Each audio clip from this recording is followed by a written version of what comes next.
Bonjour à toutes et à tous, bonjour Michael. Bonjour Sonia. Et bienvenue à vous ici en direct dans l'hémicycle du Sénat pour la 10e édition des Talents des Cités, un événement auquel, vous le savez, Public Sénat est attaché. Il est associé depuis 2003. Et puis Talents des Cités, c'est 10 ans, déjà 10 ans, un très bel anniversaire. Oui, c'est un événement pas comme les autres. Tout d'abord parce qu'il se déroule ici dans l'hémicycle du Sénat. Et puis parce que nous sommes très attachés à ce domaine du développement des territoires et en particulier celui des cités et des quartiers.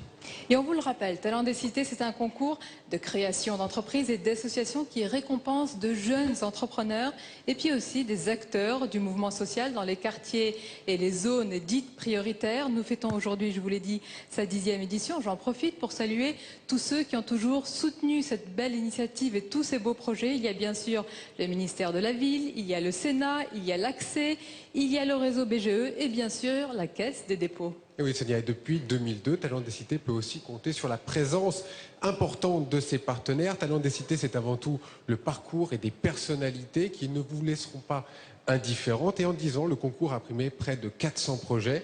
Et vous allez pouvoir découvrir 9 projets qui ont été sélectionnés pour la finale nationale. Nous avons remis ici même ce matin les trophées régionaux. Vous pouvez d'ailleurs le voir à l'écran, la remise des prix qui a eu lieu ce matin. Et en tout, Mickaël, ce sont 28 projets innovants et volontaires qui ont été distingués. On peut applaudir d'ailleurs ces lauréats qui viennent de Lille, de Montpellier, de Strasbourg, de Clamart, de Bastia, d'Ajaccio, d'Épinay-sur-Seine, de Vannes, de Montpelliard, de Besançon, de Blois, de Pau. Et bien sûr, un salut très particulier à tous ceux qui nous viennent de Guyane. Vous le savez, ici au Sénat, nous sommes très attachés au territoire de l'outre-mer. Merci en tout cas, merci pour ces applaudissements que vous fournirez tout au long de la journée. Et nous sommes maintenant ensemble pour célébrer ces 9 lauréats nationaux. Et à la fin de la cérémonie, vous le savez, nous attribuerons 2 prix spéciaux. Le prix mention spéciale Talents de Cité 2011 et le Grand Prix des Talents de Cité. Et pour bien sûr ouvrir cette cérémonie des 10e Talents de Cité, je vous demande d'accueillir chaleureusement le nouveau président du Sénat, Jean-Pierre Bel, que nous allons accueillir tout de suite. Et le ministre de la Ville, Monsieur le Président, chargé du Grand Paris, Maurice Leroy.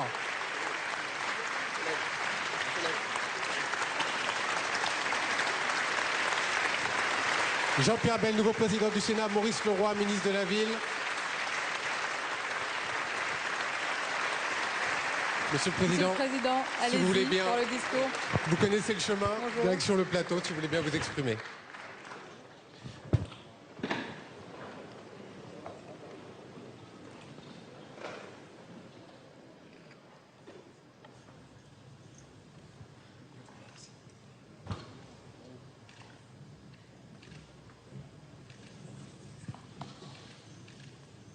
Monsieur le ministre, cher Maurice Leroy, Madame la Présidente, chère Bariza Chiari, mon cher collègue Hugues Portelli, Monsieur le Président Claude Bartolone, mon cher Claude, Messieurs les Présidents de France Télévisions et de Public Sénat, Rémi Finlin et Gilles Leclerc, Mesdames et Messieurs les partenaires du concours, chers lauréats nationaux et régionaux, Mesdames et Messieurs, c'est, vous vous en doutez, avec un très grand plaisir que j'ouvre aujourd'hui la 10e édition de Talents des Cités.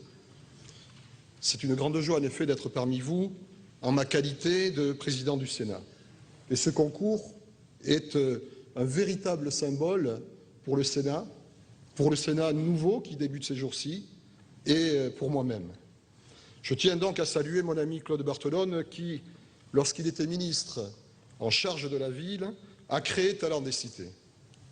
Depuis 2002, ce concours a survécu à toutes les vicissitudes et j'en sais gré à mon prédécesseur, Gérard Larcher, qui avait tenu à ce que cette manifestation soit toujours présente au Sénat, alors même que nous avions décidé d'éliminer un certain nombre d'autres événements qui avaient cours dans notre Assemblée. Je crois que cela signifie l'intérêt que, bien sûr, le Sénat, mais aussi la République, portent à cette manifestation. Je suis donc très fier de vous rencontrer aujourd'hui, d'être parmi vous, et de rencontrer aussi les acteurs de cette opération. Ravi que, grâce à Talents des Cités, le Sénat soit encore plus ouvert sur toutes les initiatives de la société et récompense tous les créateurs d'entreprises et les responsables d'associations qui, au quotidien, œuvrent dans les quartiers. Comme je pu le dire lors de mon élection, le 1er octobre, je souhaite restaurer le Sénat dans son rôle de représentant des territoires. Et je sais à quel point il n'est pas facile lorsqu'on vient des territoires, lorsqu'on vient des banlieues, lorsqu'on vient des quartiers, il n'est pas facile d'y faire face. Je connais les obstacles et les contraintes que vous-même, vous avez pu rencontrer. C'est pourquoi je veux insister sur les félicitations que j'adresse aux lauréats pour la persévérance dont ils ont fait preuve dans leur projet, et aussi souligner leur courage pour avoir su s'adapter à des conditions qui ne sont pas toujours faciles. À nouveau, toutes mes félicitations aux jeunes entrepreneurs, aux créateurs d'associations pour votre inventivité et votre volonté. J'espère que beaucoup d'autres suivront votre exemple car j'en suis convaincu, avec du talent et des efforts, la réussite est accessible à tous. Vous savez, je me souviens de ma cité, de ma cage d'escalier, de l'ascenseur qui tombait souvent en panne, quelquefois à cause de nous, et me retrouver ici à vous parler ce matin, c'est aussi un symbole qui est très fort, qui à nouveau m'amène à ressentir beaucoup d'émotions, et je voudrais que ce soit pour vous aussi quelque chose qui vous inspire confiance en l'avenir. Beaucoup des 338 lauréats des 9 précédentes éditions ont vu, je le sais, je l'ai vérifié, leur entreprise s'agrandir. Et je vous souhaite donc à chacun d'entre vous la même réussite. N'hésitez pas, je crois que ce serait très utile, à utiliser le savoir-faire et le témoignage de vos prédécesseurs qui, avec le temps, ont su développer un réseau. Je suis sûr qu'ils seront heureux de vous aider. C'est à nous, responsables politiques, de faire émerger les talents et les leaders associatifs de demain. Nous y arriverons à travers votre exemple, l'exemple que vous donnez tous, et nous nous attacherons à créer les conditions qui permettent aux associations, aux entreprises de se développer.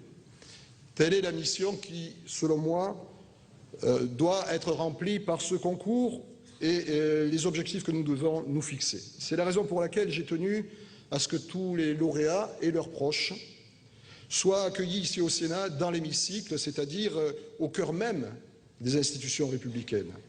Car, comme vous le savez, Talents des cités est la seule manifestation, je l'ai dit tout à l'heure, que nous allons continuer à accueillir dans cette belle maison.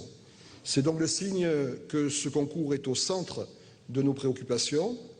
Oui, je crois, elle existe, la France de la fraternité. Nous la vivons là, avec vous aujourd'hui au Sénat. Vous portez l'espoir et l'avenir de la France avec vos talents. Une France qui réfléchit, qui innove, qui rêve aussi à demain en se retroussant les manches. La diversité et les cités sont une véritable richesse pour notre pays. Et moi, je crois vraiment en tous ces talents qui sont la chance de notre République. J'espère que vous aussi, vous aurez pris plaisir à être ici ce matin au Sénat. Je veux à nouveau chaleureusement vous adresser mes plus vives félicitations. Je vous présente tous mes vœux de réussite pour l'avenir. Je vous remercie. Merci.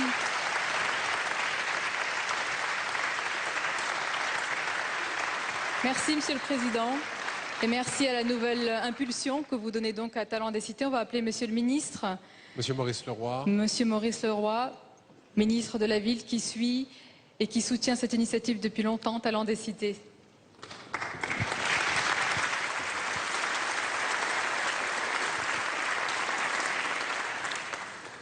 Monsieur le Président du Sénat, cher Jean-Pierre Bel, Madame la Vice-Présidente, cher Barisa Chiari, Monsieur le Président de la Caisse des dépôts et consignations, cher Augustin de Romanet, Monsieur le Président de GDF Suez, cher Jean-François Cirelli, Monsieur le Président de France Télévisions, cher Rémi Flimelin, Monsieur le Président de Public Sénat, cher Gilles Leclerc, Mesdames et Messieurs, chers partenaires, cher Jacques Attali, Ministre de la Ville, ma mission est de valoriser l'image de nos banlieues, de nos cités, pour montrer qu'elles peuvent être en avance, qu'elles peuvent innover, construire et inventer.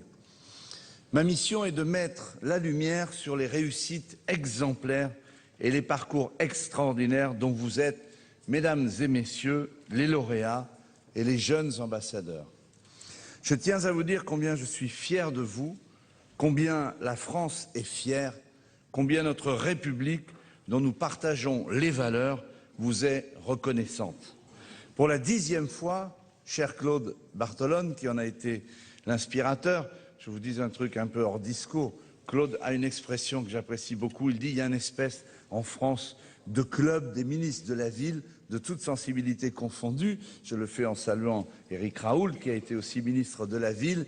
Et effectivement, tu as raison, Claude. C'est vrai qu'il y a un club un peu particulier des ministres de la ville. Je vais faire une confidence. Ce sont ceux qui se battent sous tous les gouvernements pour être un peu le Jiminy Cricket du gouvernement, pour insuffler le droit commun. Et comment on dira, cher Jean-François Cirelli, c'est souvent des discussions franches et cordiales avec Bercy. C'est un peu ça, le ministre de la Ville. Ça doit rajeunir Éric Raoult et Claude Bartolone. Nous sommes tous ensemble réunis pour récompenser la persévérance, l'esprit d'entreprendre et le dynamisme de nos quartiers. C'est devenu, en quelque sorte, cher Président, un rituel que je suis fier de perpétuer aujourd'hui avec vous, parce qu'il récompense des valeurs sans lesquelles notre pays ne pourrait pas se dépasser. Je remercie le Sénat et son président Jean-Pierre Bel pour son investissement jamais démenti dans la réussite de ce concours Talents des Cités. Et s'il me le permet, là aussi, hors discours écrit, j'ai beaucoup apprécié cet hommage, c'est si rare dans la vie politique française, pour Gérard Larcher. Je trouve que c'était une élégance. Alors merci et bravo pour cette élégance.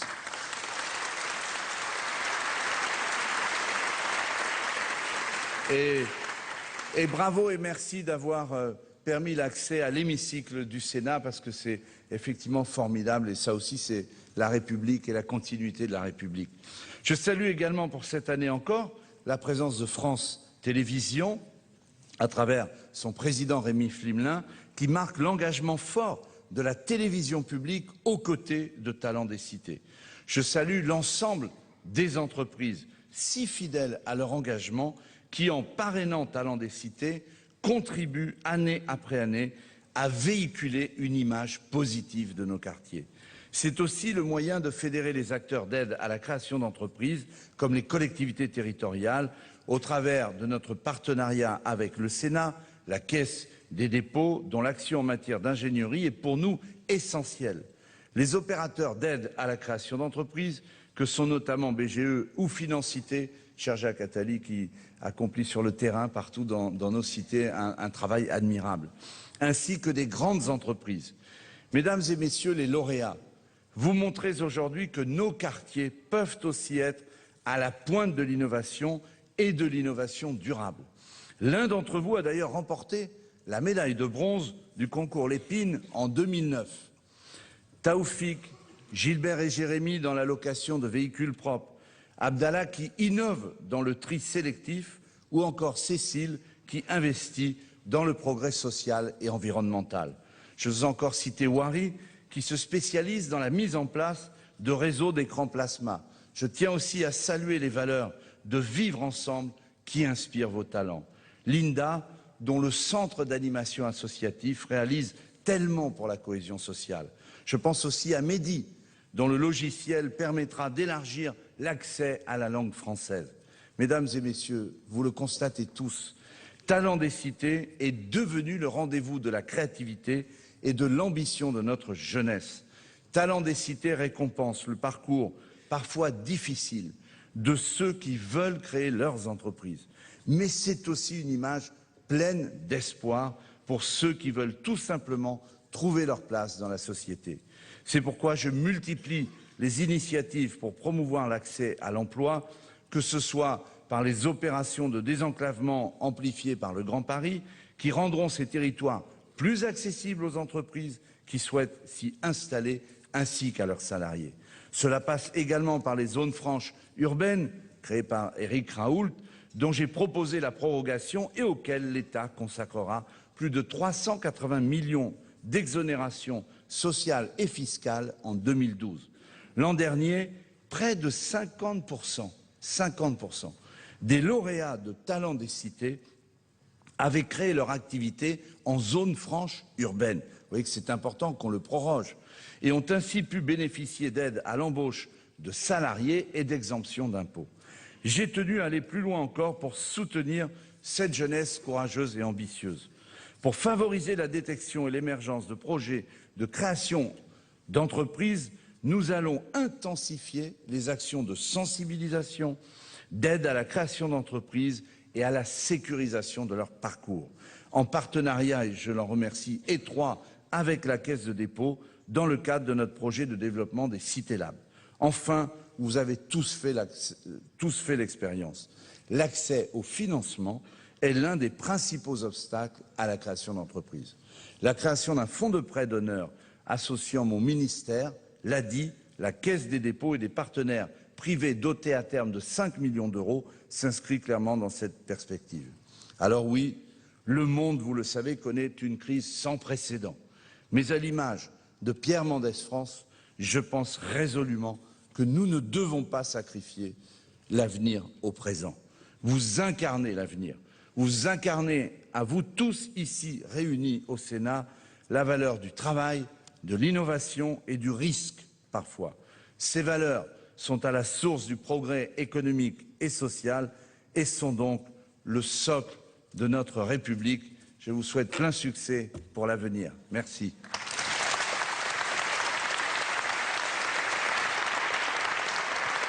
Merci, Monsieur le Ministre. Merci, Et on va demander Maurice Leroy. à Barry Zacharie, vice-présidente du Sénat, qui était tout à l'heure à la cérémonie régionale, qui est passé nous parler un instant, de s'installer pour la cérémonie nationale. Monsieur le Président Jean-Pierre Bel, Messieurs les ministres, mes chers collègues, Mesdames et Messieurs les partenaires, chers lauréats et leurs familles. Laurence Lascari, qui fut Grand Prix Talent des Cités de l'édition 2008, disait « Talent des Cités, c'est un tremplin, mais c'est à moi de rebondir ». Et l'aventure a continué pour la créatrice de l'entreprise de production audiovisuelle qui s'appelle De l'autre côté du périph', puisqu'elle a reçu en 2010 le prix Envie d'agir des mains de Martin Hirsch, haut commissaire à la jeunesse. Alors vous comprendrez le plaisir que j'ai lorsque je repense à cette toute jeune femme, mais également aux lauréats des sessions précédentes, de me retrouver une nouvelle fois pour cette édition Talents des Cités. La 10e édition déjà. Je partage ce plaisir avec mon collègue Hugues Portelli, sénateur du Val d'Oise, qui me rejoint dans cette aventure. Ce concours a une histoire, et cette histoire est aussi celle d'une belle continuité républicaine, et ça a été évoqué tout à l'heure, initiée à l'origine en 2002 par mon ami Claude Bartolone, alors ministre délégué à la ville. Il a reçu le soutien des ministres, de tous les ministres de la ville qui lui ont succédé. Il a reçu le soutien de Christian Poncelet, qui a associé le Sénat dès 2003. Et puisque vous nous invitez à l'élégance, nous le sommes de manière naturelle. Gérard Larcher, qui lui a succédé, a maintenu cette participation, l'amplifiant même dans le sens, puisqu'elle est désormais la seule à se tenir dans l'hémicycle. Je suis donc heureuse que son successeur, Jean-Pierre Bel, collègue et ami, ait volontiers accepté de maintenir cette manifestation au sein de l'hémicycle et de poursuivre vraiment cette belle aventure. Je l'en remercie et je suis certaine qu'il aura à cœur de maintenir ce qui est en train de devenir une tradition républicaine. Tradition qui va bien au-delà de nos légitimes divergences dans cet hémicycle. C'est le Sénat tout entier qui accueille la banlieue sur les bancs de l'hémicycle. Et je disais tout à l'heure que cette France aux couleurs colorées, aux couleurs de la France dans toutes ses composantes, c'est un vrai bonheur. Et j'aimerais de temps en temps voir un Sénat plus coloré, et une Assemblée aussi plus colorée.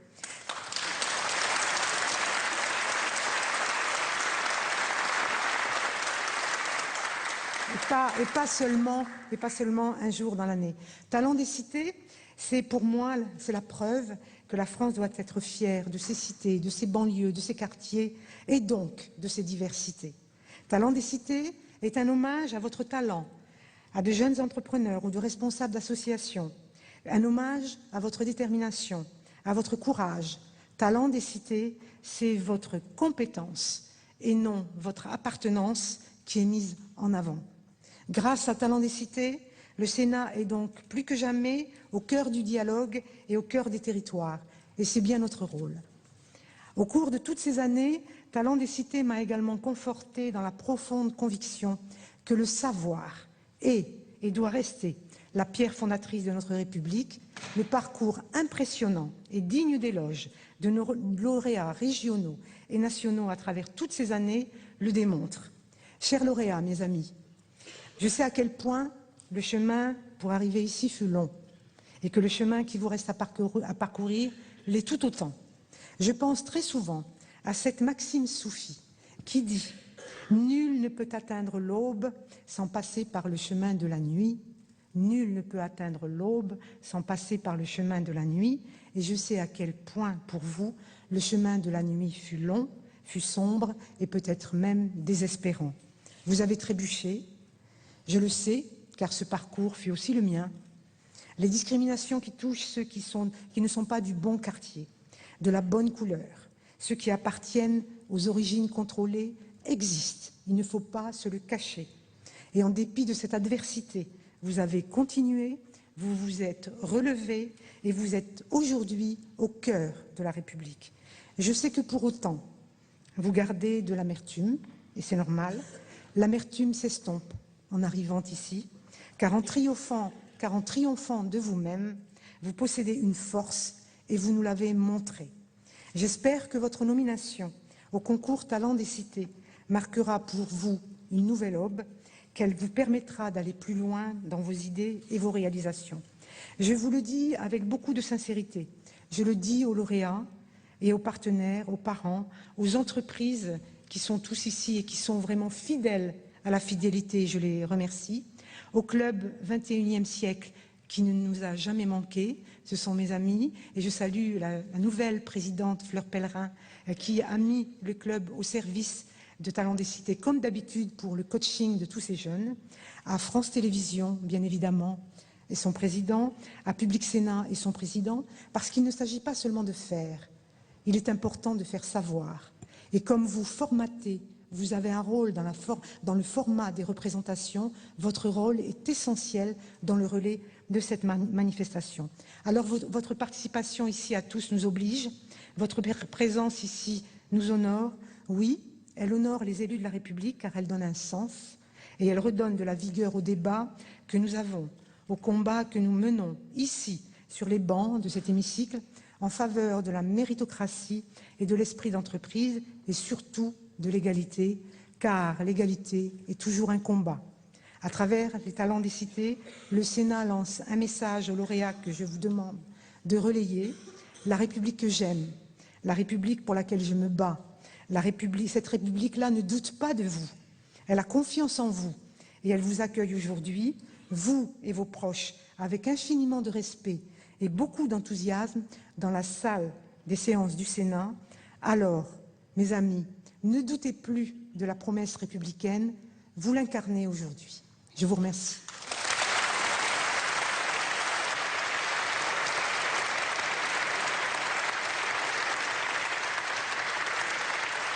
Merci Barry Zacharie.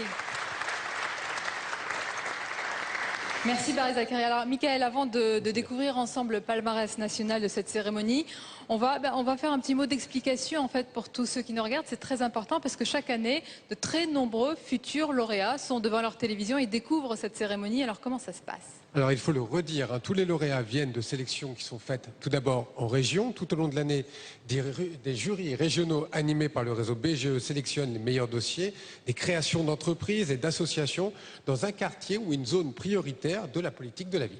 Et on va rappeler que 37 dossiers ont été sélectionnés par des jurys régionaux qui sont composés généralement d'acteurs économiques, d'élus aussi, de journalistes.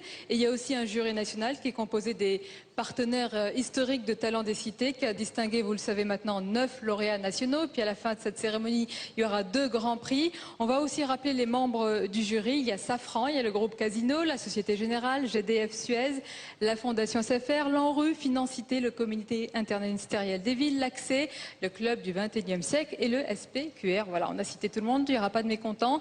Et ce matin, on va rappeler aussi qu'un jury d'honneur a désigné parmi les lauréats nationaux 2 prix spéciaux, ils sont très importants.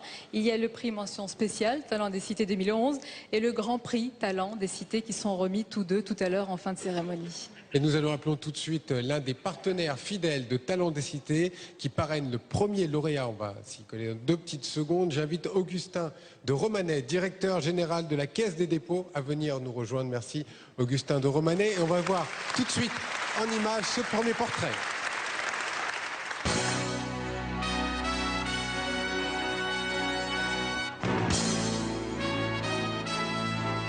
Après 10 années passées en Angleterre et des études à Oxford, Cécile Gallo-Selva a regagné la banlieue lyonnaise. Son pari, développer l'immobilier social et solidaire. Éthique foncièrement responsable, crée, finance et gère des espaces commerciaux à destination des petits acteurs du développement durable. Donc imaginez un bâtiment 2000 m², au rez-de-chaussée, une cafétéria bio, une boutique de commerce équitable, une salle de conférence. Aux étages, des bureaux pour une vingtaine d'associations, coopératives, entrepreneurs sociaux. Donc l'intérêt, c'est d'avoir bien sûr des loyers qui sont en dessous du prix de marché et il y a une grande synergie à l'intérieur des centres. Je suis une entrepreneur sociale. L'entrepreneuriat social, c'est un moyen vraiment d'entreprendre tout en respectant l'humain et l'environnement. On nous dit qu'on peut créer dans les cités, et c'est vrai. Moi, j'ai envie de dire aussi aux autres chefs d'entreprise qu'il est possible de créer autrement et de créer dans le respect de l'homme et de son environnement.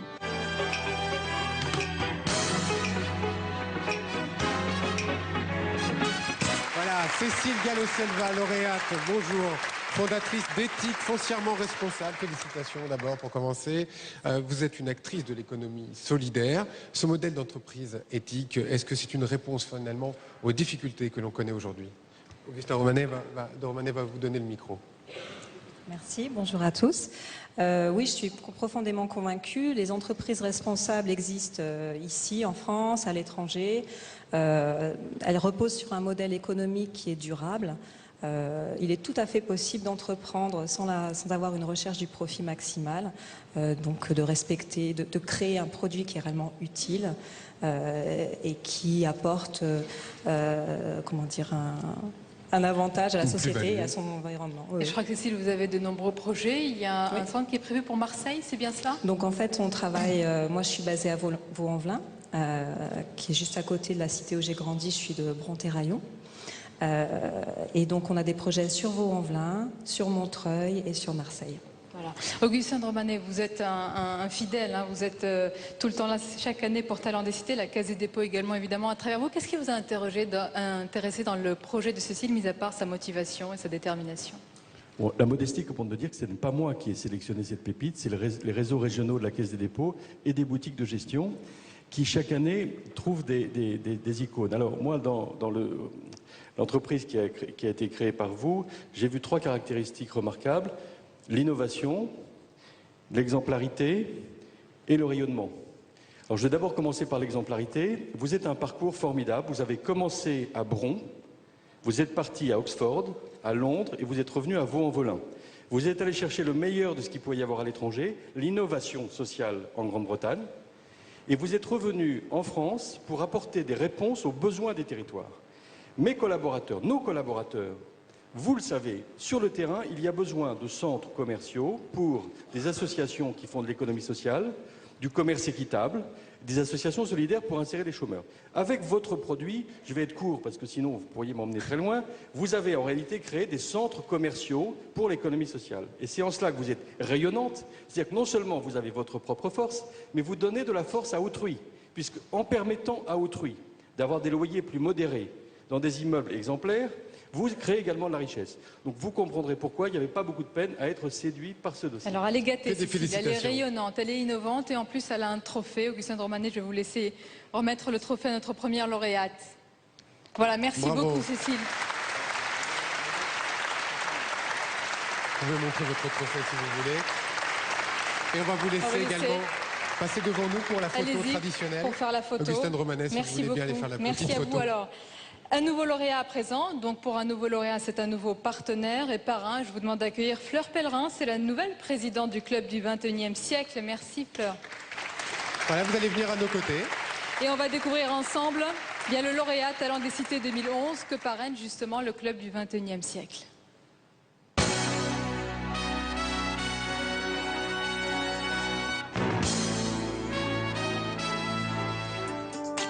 À Argenteuil, JB Sall crée Moneyfast International, une société de transfert d'argent. Le transfert d'argent, c'est quand un migrant a envie d'envoyer de l'argent au Sénégal, par exemple. Il se présente au niveau de Moneyfast International pour envoyer des aides ponctuelles pour la famille qui est restée en Afrique. Et j'utilise les services des sociétés de transfert d'argent depuis 10 ans. Je me suis rendu compte qu'elles imposent des tarifs très élevés. Par exemple, ces sociétés, pour envoyer 500 €, elles imposent un tarif à 12 € et nous, on propose 6 voire 7 €. Le deuxième objectif de Moneyfast International, c'est de participer à l'économie solidaire. Une partie de notre bénéfice seront réalloués dans l'activité de microcrédit en Afrique. Une femme qui a envie de faire une activité de commerce, on va l'allouer en fonds 200 €. Ces 200 € vont lui permettre d'acheter du poisson pour les revendre, pour faire des bénéfices et créer de la valeur, de la richesse.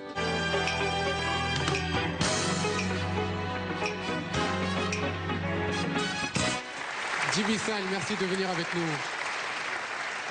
On va laisser passer notre JB lauréat. Sall, parrainé donc par le club du 21e siècle avec la société Moneyfast International. Bonjour JB, alors vous nous avez parlé là du sujet d'économie solidaire et d'éthique. Racontez-nous votre initiative. En fait, comme je le disais tout à l'heure dans la vidéo, je suis utilisateur des services des sociétés de transfert d'argent depuis 13 ans. Je me suis rendu compte que les commissions qui étaient appliquées étaient vraiment élevées. L'idée m'est venue de mettre en place une société pareille, en proposant les mêmes services et des commissions vraiment bas, et aussi participer au développement de l'Afrique via l'intervention du microcrédit pour permettre à des femmes qui sont dans des régions reculées et pauvres en Afrique d'avoir accès à un financement. Et ça, je compte le faire avec la NEF qui est la Nouvelle Économie Fraternelle, qui est une banque coopérative qui est basée en France. Après le Sénégal, il y a aussi le Mali. Vous vous intéressez à d'autres pays Mais en fait, dans un premier temps, on va se concentrer sur la communauté sénégalaise et malienne. Et au bout d'un second temps, on va essayer de développer nos services partout en Afrique de l'Ouest. Alors, quels sont aujourd'hui, parce qu'il y a beaucoup d'investisseurs, il y a beaucoup d'entreprises qui nous regardent, de quoi vous avez besoin? Est-ce que pour vous développer, justement, il faut en profiter, hein? J'en profite là, je tiens aussi, je ne suis pas seul sur ce projet-là, je suis avec mes associés, ils sont dans la salle. Et aussi, j'ai été assisté par, vu que l'activité de transfert d'argent, on a besoin de l'agrément de la Banque de France, donc j'ai été assisté par quelqu'un qui a eu la volonté de m'accompagner dans ce projet-là, notamment Bruno Joannides, qui m'a beaucoup assisté dans ce projet-là. Et aussi, tout à l'heure, vous disiez, on a besoin d'un financement, évidemment. On a besoin d'un financement qui tourne aux alentours de 120 000. Actuellement, là, on est en train de lever les fonds. Voilà, l'appel est lancé aujourd'hui. Alors, Fleur Pellerin, vous êtes la nouvelle présidente du club du 21e siècle. Je crois que c'est votre premier Talent des Cités, mais vous les avez évidemment suivis avec les différents présidents auparavant. Que vous inspire cette promotion, ce cru 2011? C'est ma deuxième édition de Talent des Cités, en fait, et je trouve cette promotion absolument exceptionnelle, à la fois par la qualité des projets qui ont été présentés et par la personnalité des lauréats. Donc je suis très contente de participer et de pouvoir remettre un prix cette année. On peut expliquer que le club du 21e siècle, en fait, il soutient les initiatives et puis il coach aussi les candidats. Comment ça se passe? Parce que moi, quand je vois il est tout à fait prêt, il n'a pas besoin d'être coaché comme ça. Il est parfait parce qu'il a été très bien coaché. Voilà, ça va, c'est votre travail. Du club 21e siècle. Donc, on consacre une journée entière. Alors, évidemment, le talent des lauréats, il est déjà très présent, mais c'est parfois assez difficile de présenter un projet en 3 minutes devant un jury, dans des conditions qui sont un petit peu stressantes. Et donc, le travail du club 21e siècle, surtout un peu comme là. Et donc le travail du club 21e siècle, c'est de les aider justement à synthétiser leurs pensées, à présenter leur business plan, à aborder à la fois la solidité économique de leur projet et de mettre un petit peu de leur personnalité aussi, de leur sensibilité dans la présentation de leur projet. Donc on fait ça pendant toute une journée et voilà, le résultat, ils y arrivent très bien. Que ça donne de bons résultats. Fleur, je vais vous laisser remettre le trophée à JB pour cette belle initiative Moneyfast International. Merci beaucoup.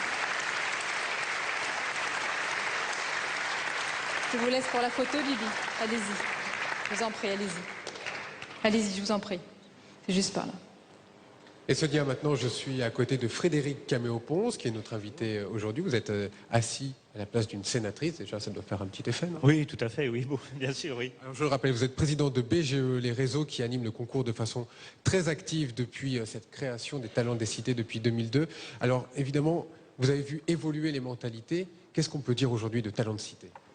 Mais écoutez, peut-être d'abord rappeler notre rôle, puisque notre mission, c'est d'accompagner des créateurs d'entreprises, de l'idée jusqu'au développement de l'entreprise. On en a accompagné un peu plus de 18 000 l'an dernier. Pour nous, le talent des cités, c'est, je dirais, quelque chose de fondamental, parce qu'on retrouve un certain nombre de choses. On retrouve de l'exemplarité, du vivre ensemble, des parcours de vie, de la réalisation de soi et du développement économique. Et ça, c'est vraiment ce qu'on voit, c'est vraiment le quotidien aussi des conseillers BGE, puisqu'il y a 900 conseillers BGE en France. Et donc ça fait vraiment plaisir de voir ces réussites et surtout de les voir mises en lumière, parce que c'est vraiment le rôle aussi de Talents des Cités. Alors un petit mot pour ceux qui nous regardent, ceux qui voudraient aujourd'hui faire partie de Talents de Cité, qui voudraient essayer de vous joindre, comment on peut se faire justement? Est-ce qu'on vient sonner chez vous, on dit bonjour, je voudrais être aidé? Ah oui, tout à fait, c'est exactement ça, et on accueille tous les publics. C'est aussi intéressant dans les lauréats d'aujourd'hui, c'est des parcours. On a des parcours très différents, des personnes qui sont demandeurs d'emploi, qui vont créer leur entreprise, mais aussi des gens qui avaient un emploi salarié et puis qui aussi ont décidé de créer une entreprise, de revenir là où ils étaient. Donc ils peuvent venir chez nous, il y a un site internet qui s'appelle bgeasso.fr et puis tout simplement, ils viennent nous voir. Frédéric Caméo-Ponce, président de BGE, à vous Sonia.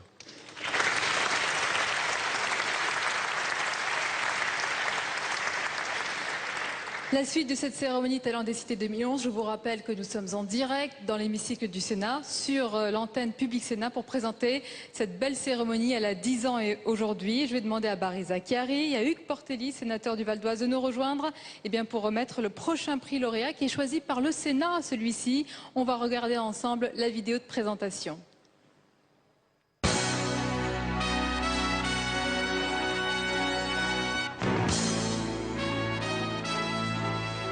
Morad Lagrari a lancé à Beauvais une société de peintures et carrelage, Solag. Son but, créer des emplois. J'ai accompagné, notamment dans le domaine de l'insertion, des demandeurs d'emploi. On pouvait accompagner une personne à faire son CV, ça allait de motivation, mais lui donner un emploi, c'était autre chose. Si on voulait véritablement œuvrer dans le domaine économique, il fallait passer du côté de l'employeur.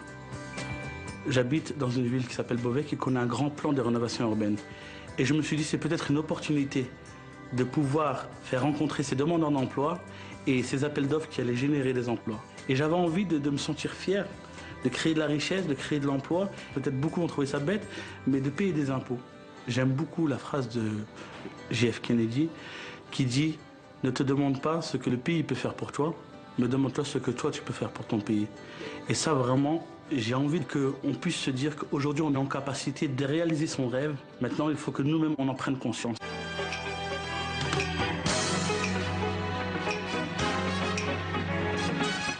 Jamel Soltani à venir nous rejoindre, s'il vous plaît. Morad, Nourdine et Jamel, bienvenue à Bonjour vous à tous dans les trois. l'hémicycle du Sénat. Venez. Venez nous rejoindre. Morad, prenez le micro. Prenez le micro, Morad. Alors vous êtes, Morad, le fondateur de Solag. Ça fait longtemps, on l'a vu, que vous militez dans les mouvements associatifs pour faciliter l'insertion des jeunes. Qu'est-ce qui vous a donné envie un petit peu de changer de parcours, en tout cas de créer votre propre entreprise? Alors, si vous me le permettez, avant de répondre à votre question, je voudrais vous dire à quel point nous sommes heureux d'être là aujourd'hui, d'être honorés aujourd'hui dans un si beau bâtiment qui est le cœur de la République. Et dans cette récompense, on a eu beaucoup de rencontres. Moi, j'ai eu une rencontre qui est Bariza Chiari. Il y a quelques jours, elle m'a donné une larme à l'œil. C'est une femme véritablement avec... vraiment des véritables principes, un véritable engagement. Elle m'a touché. C'est pour les enfants de la République que nous sommes un exemple. Un véritable exemple. Donc vraiment, je voudrais te saluer. Un bel vraiment. hommage, Bariza. Et je pense que ça a été réciproque. Alors Morad, votre idée, votre initiative. Je voudrais partager ces honneurs, moi, avec mes parents. Mes parents, les parents de mon associé, mon oncle et mes amis qui sont ici présents, Fatia Bouzekri, Mamadou Doukaray, Sébastien Chenu. Ils sont tous là. Alors vraiment, pour répondre à votre question, c'est simple. Lorsque l'on œuvre dans le domaine de l'insertion, à un moment donné, il faut que nos paroles soient suivies par des actes. fini de la position victimaire. Nous devenons aujourd'hui une force de proposition, une force d'action dans ce pays. Et par la création de la société Solag, nous avons saisi l'opportunité qui est la rénovation urbaine. Vous savez, il y a des millions d'euros qui sont investis dans un quartier. Comment les traduire par des emplois?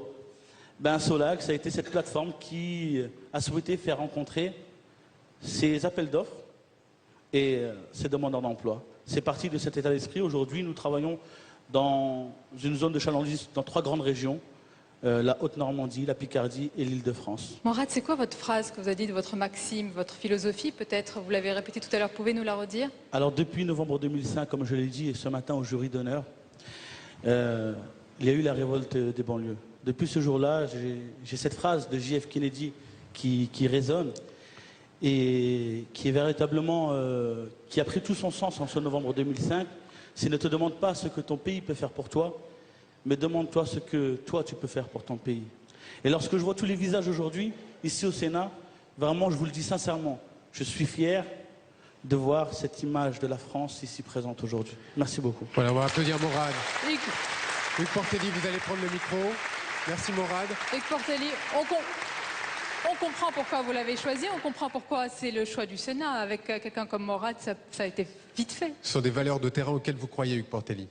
Bien, écoutez, d'abord une chose qu'il faut dire, c'est que le Sénat, c'est la chambre des territoires. Mais les territoires en France, c'est pas simplement la campagne, c'est aussi la ville. Et il ne faut pas oublier que la moitié des Françaises et des Français dans ce pays vivent en banlieue. Et que donc, représenter les banlieues, c'est aussi une des fonctions du Sénat, des fonctions légitimes du Sénat. Parce que, puisque le ministre de la Ville est là devant nous, je voudrais lui rappeler une chose. Et là, je le dis aussi devant Jean-Pierre, puisqu'il est président du Sénat, et que donc il sera là pour le dire à ceux qui seront ministres de la Ville dans les années qui viennent. Talent des cités s'adresse à des jeunes entrepreneurs issus notamment des zones urbaines sensibles. Eh bien, la carte des zones urbaines sensibles dans ce pays, elle a près de 10 ans. Elle est à moitié périmée. Et il faudrait peut-être qu'un jour, on se mette à la mettre à jour et à faire en sorte que la représentation des banlieues dans les politiques publiques de l'État, eh bien, soit au jour le jour et pas simplement vivre sur des reconductions et des routines. Alors simplement, moi, en tant que maire d'Ermont, une ville qui compte 40% d'HLM, et en tant qu'ancien de la ZUP Nord d'Argenteuil, je suis particulièrement heureux de vous retrouver, surtout à côté de toi, et de se dire que, eh bien, il y a un travail formidable qui est fait par la République. Et ce que je vous souhaite simplement, c'est de garder la rage qui est la vôtre, de garder aussi l'esprit d'entreprise, de vous dire que c'est dur, que ça continuera à être dur, que vous y croyez et que vous restiez fidèle à vos valeurs. Alors vos valeurs, c'est celles que vous portez bien sûr dans votre famille, dans votre quartier, mais c'est aussi de vous dire que Talent des cités favorise eh bien, ceux qui y arrivent autrement, qui arrivent au même résultat mais autrement. Donc il faut croire à l'apprentissage, il faut croire au travail des seniors, il faut croire aussi au fait que dans les concours, dans les appels d'offres, eh bien il faut imposer partout maintenant, moi je le fais dans ma commune depuis pas mal d'années, des clauses d'insertion, des clauses d'économie solidaire, des clauses d'environnement. Et que c'est comme ça qu'on arrive à casser le monopole de ceux qui gagnent toujours les appels d'offres. Quand vous avez un appel d'offres où vous avez une entreprise qui présente 10 candidatures parce qu'elle a 10 filiales et que ce sont les mêmes qui sont candidats et que par contre ceux qui viennent des quartiers, ceux qui viennent du terrain ne peuvent pas évidemment ouvrir la bouche parce que ils n'ont pas le rapport de force, eh bien on ne peut casser ça qu'avec des clauses comme ça. Et donc c'est ça qu'il faut imposer. Et alors la loi, la législation le permet, mais il ne faut pas que la législation le permette, il faut que dans les collectivités territoriales, eh bien ce soit la pratique quotidienne. Donc vous y êtes arrivés, eh bien ce que je vous souhaite c'est de durer, de transmettre vos valeurs, votre patrimoine à d'autres, parce que ce qui est important dans une entreprise, c'est de la créer, mais c'est aussi de la transmettre. Donc pensez toujours à ça, ayez toujours ça à l'esprit, et si vous gardez cet esprit-là, eh bien il n'y a pas de problème, ça réussira, ça marchera pour vous. Voilà pour le message d'Hugues Portelli qu'on peut applaudir. Bariza, juste un mot Bariza. On dirait, si je peux me permettre, si vous me le permettez, on dirait qu'il y a eu un coup de foudre réciproque entre Morad et vous. Oui, parce que à travers leur rage, comme tu disais, à travers leur envie de réussir, à travers leur envie d'être exemplaire, je me retrouve un peu. Donc c'est pour moi toujours émouvant et toujours touchant. Hugues Portelli, on va vous laisser remettre les prix à ces 3 personnes, s'il vous plaît. Voilà, les lauréats Merci à du tous Sénat. les 5. Ils sont 3. Vous pouvez les applaudir. Bravo. Évidemment, vous allez aller pour la photo traditionnelle. Hugues Portelli, Barry Zaccari, Morad et ses amis. Direction la petite photo, comme d'habitude. La petite photo, vous allez passer sur votre gauche directement pour cette photo.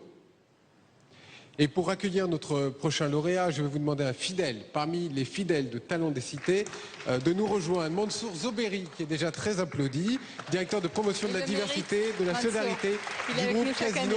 Nous allons voir tout de suite le portrait de notre prochain lauréat.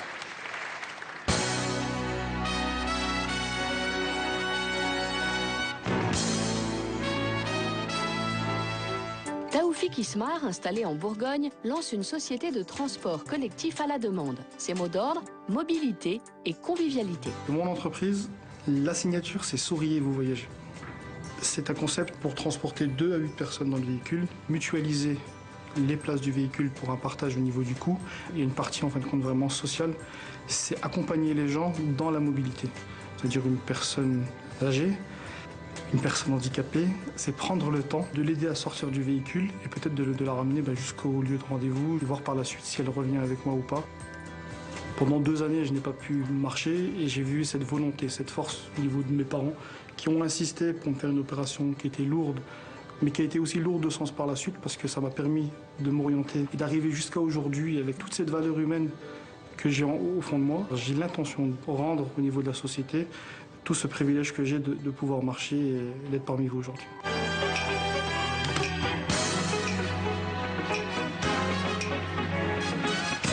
Nous sommes heureux que vous soyez parmi nous.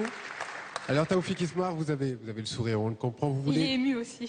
Très ému, on le voit dans les yeux notamment. Vous voulez démocratiser avec le sourire le transport de la demande à la personne dans l'agglomération dijonnaise. Racontez-nous exactement votre projet. Je vais faire une petite parenthèse juste pour remercier, bien sûr. Remercier déjà le concours Talents des Cités, tous les acteurs, la BGE, l'initiation par le Sénat, le ministère de la Ville, tous les parrains, et en particulier mon parrain Casino, le maire de ma ville, M. Esmonin, qui s'est déplacé pour venir m'assister. Donc ça a été un honneur que mon maire sénateur vienne. Je remercie aussi tous les gens qui m'ont soutenu. Et c'est vrai qu'en revoyant les images... Beaucoup d'émotions. Voilà, c'était... Sur votre projet, vous pouvez nous dire quelques mots? Bourgogne Transport Service, première société de transport à la demande généralisée, particuliers, entreprises, événementiel, tourisme. Un projet que j'ai élaboré il y a plus de 4 ans. Donc j'ai une maîtrise en logistique, 7 années d'expérience dans des grands groupes, voilà, où j'ai été responsable camionnage, responsable d'exploitation. Et à un moment donné, on se dit, voilà, si les autres peuvent le faire, nous aussi on peut le faire. Et c'est vrai que je suis quelqu'un qui a été pas mal associatif dans ma jeunesse. C'est vrai que l'handicap m'a fait réfléchir et m'engager. Et à partir de là, j'ai voulu me dire que on entend tellement de choses, comme avait dit Mourad juste avant, par rapport aux banlieues. J'avais rencontré le maire de Clichy-sous-Bois par rapport à un événement qui s'est passé à Chenauve, la journée RME. On avait échangé en se disant que c'est vrai que des fois, ce qu'on peut être aujourd'hui, c'est une image contre des images négatives. On est peut-être un talent, on a une lumière qui s'abat sur nous aujourd'hui. Mais c'est vrai qu'il y a énormément de talents dans les quartiers. Il y a aussi énormément de talents qui sont dans les entreprises, celles du 440 comme dans les PME. Et ces talents-là, ils créent de la richesse au jour le jour.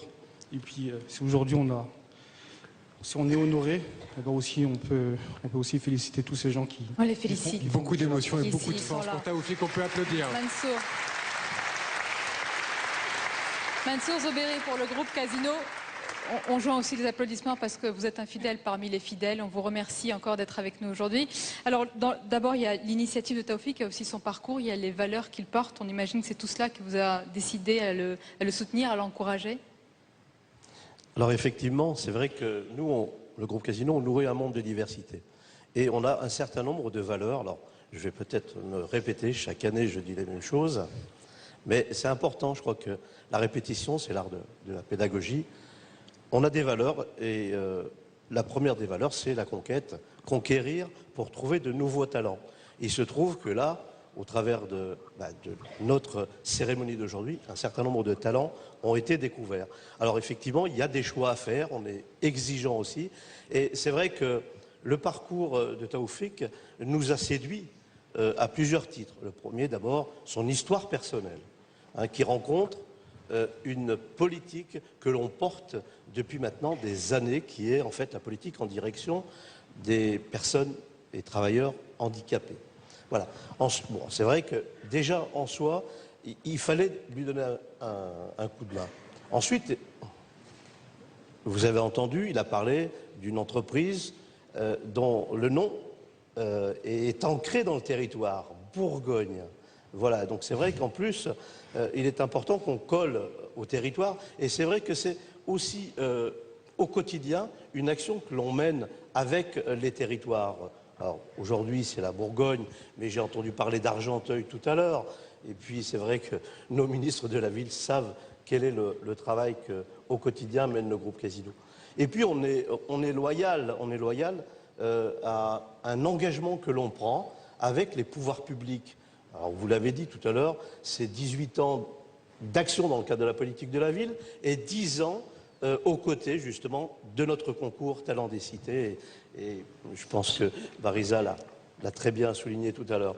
Et puis solidaire, eh bien, quand on allie le handicap politique cher au groupe Casino et en même temps des aspects solidaires, puisque c'est la 4e valeur du groupe Casino, solidaire, le handicap, le transport de personnes âgées, puisque nous partons prochainement dans une action en direction des Aidons les aidants, parents ou familles d'handicapés ou parents de personnes âgées justement. Et c'est tout ça les ingrédients justement d'un choix qui s'est porté sur Taoufik. Aujourd'hui, je suis fier. Un mot aussi. Taoufik, voilà. Je vous vois regarder avec gourmandise et détermination aussi l'hémicycle. Qu'est-ce que ça vous fait d'être là, ici, aujourd'hui, dans l'hémicycle du Sénat, face à cette belle assemblée? Sans vous faire pleurer, hein. C'est pas mon but. Il y a quand même les larmes à l'œil un petit peu. Je vois le mouchoir qui dépasse un peu, ça m'inquiète. C'est bien, ça me redonne le sourire. Non, ça me fait penser à tous ces gens que j'ai pu rencontrer, qui au fur et à mesure des échelons, donc, tous ces gens qui m'ont aidé, comme le directeur de Ange, monsieur Amarty Traoui, qui avait voulu se déplacer, qui est venu, les anciens lauréats que j'ai pu connaître, comme Aziz Seni en Laura 2002, qui sont arrivés, tous ces gens de l'ordinaire, en fait, qui en voyant me dit tu le mérites et il arrivait. Aujourd'hui, voilà, en étant ici, c'est simplement leur dire merci. Voilà, merci. On espère vous retrouver peut-être pour l'un des 2 prix tout à l'heure. Mansour, on lui remet le trophée. Voilà, le prix va vous être donné. Évidemment, n'oubliez pas la petite photo obligatoire. Voilà, ça se passe sur votre gauche si vous voulez bien. Taoufik, oui.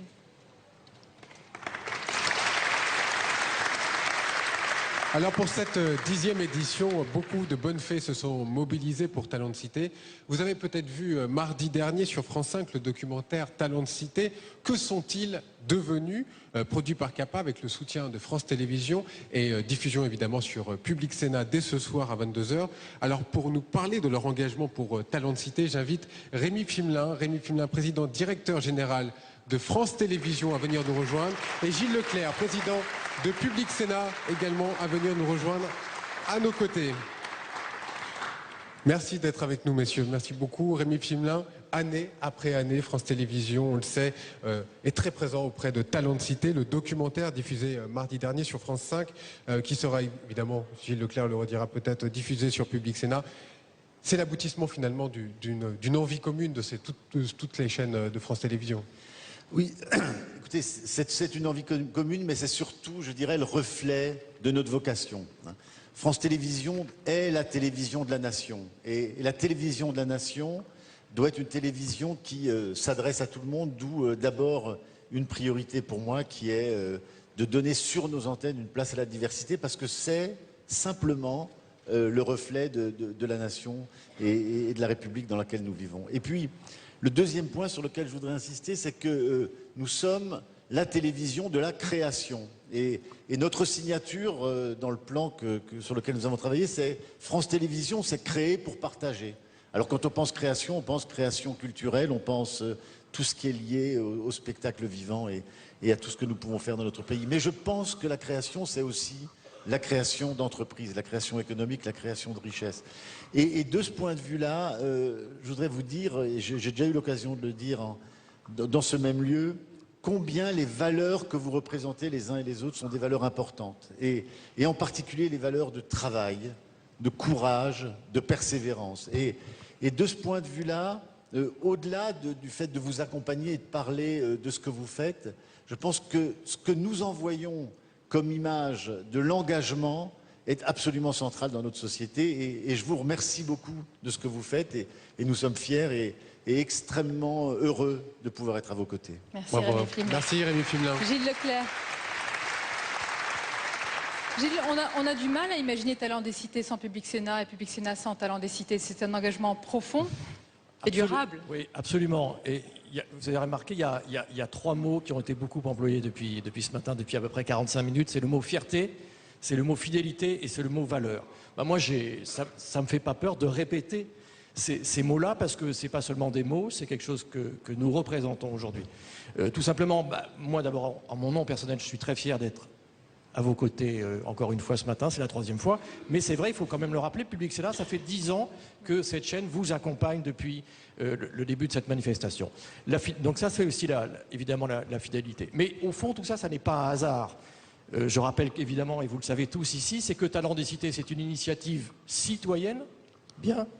Et Public Sénat, c'est une chaîne, certes, Monsieur le Président, une chaîne parlementaire et politique, mais c'est aussi une chaîne citoyenne.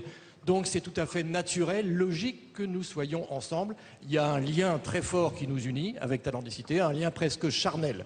Et en même temps, ce que j'ai aussi envie de dire aujourd'hui, évidemment que nous sommes très contents, très fiers de participer à cette cérémonie aujourd'hui. Et je sais que Sonia et Michael le font avec enthousiasme et évidemment avec leur savoir-faire, mais ils sont très contents d'être à vos côtés en ce samedi matin, et je tiens d'ailleurs à les remercier. Ce que je veux dire aussi, c'est que tout au long de l'année, sur les antennes du Public Sénat, ces valeurs-là, on essaye de les incarner. Je prends juste un exemple. On a une case documentaire qui marche très bien, très fort, dans notre ligne éditoriale.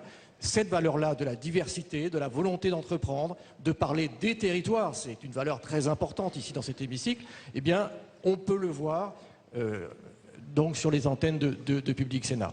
Voilà ce que je voulais dire. Et ce soir, ne ratez donc pas en effet le documentaire que nous avons coproduit, cher Rémi, avec France 5. Nous le diffuserons ce soir. Ça sera donc une très belle journée pour Public Sénat. Et voilà, merci en tout cas à vous tous. Rémi Flimelin et Gilles Leclerc, est-ce qu'on peut dire... sous le regard bienveillant de Monsieur le Président du Sénat, Jean-Pierre Bel, qu'il y aura une 11e édition des Talents des Cités, une 11e année, et qu'elle aura le soutien de Public Sénat et France Télévisions? C'est un grand oui. Bon, eh bien il est franc, on vous remercie. Merci à vous, monsieur. Merci. Merci. Vous pouvez rejoindre votre place. Merci. Merci aussi à vous qui nous regardez de plus en plus nombreux chaque année. Pour cette année, c'est la 10e édition. C'est un bel anniversaire. Je voudrais aussi remercier le ministère de la Ville, on a dit le Sénat, mais aussi l'Accès, la BGE et la Caisse des dépôts qui soulignent à chaque fois le parcours exemplaire de tous ces lauréats. Alors avant d'accueillir un grand témoin, je vais demander à Claude Bartolone, qui est député, qui est président du Conseil général de Seine-Saint-Denis et qui est l'initiateur en 2002 de Talents des Cités, de nous rejoindre. Bonjour Claude Bartolone. Bonjour. Alors vous voyez...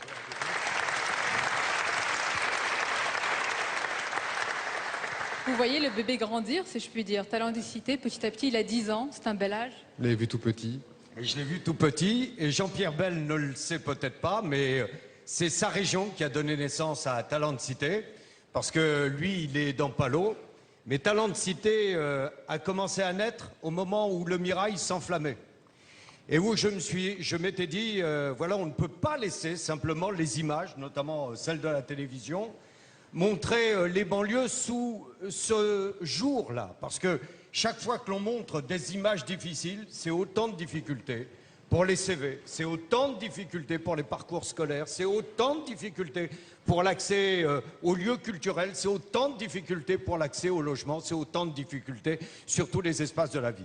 Et du coup, je me suis dit, voilà, on va montrer que nous sommes fidèles aux origines révolutionnaires du pays, parce que je rappelle que la Déclaration des droits de l'homme et du citoyen de 1789 prévoit dans son article 6 que la seule différenciation sociale qui pourrait être acceptée, c'est la différenciation sociale qui se fait sur le talent et la vertu. Pas sur la couleur de peau, pas sur la religion, pas sur l'adresse, mais sur le talent et la vertu. Et je me suis dit, on va démontrer que du talent et de la vertu dans les quartiers populaires, il y en a. Alors Claude Bartolone, avec votre énergie, avec le talent, on va accueillir notre grand témoin.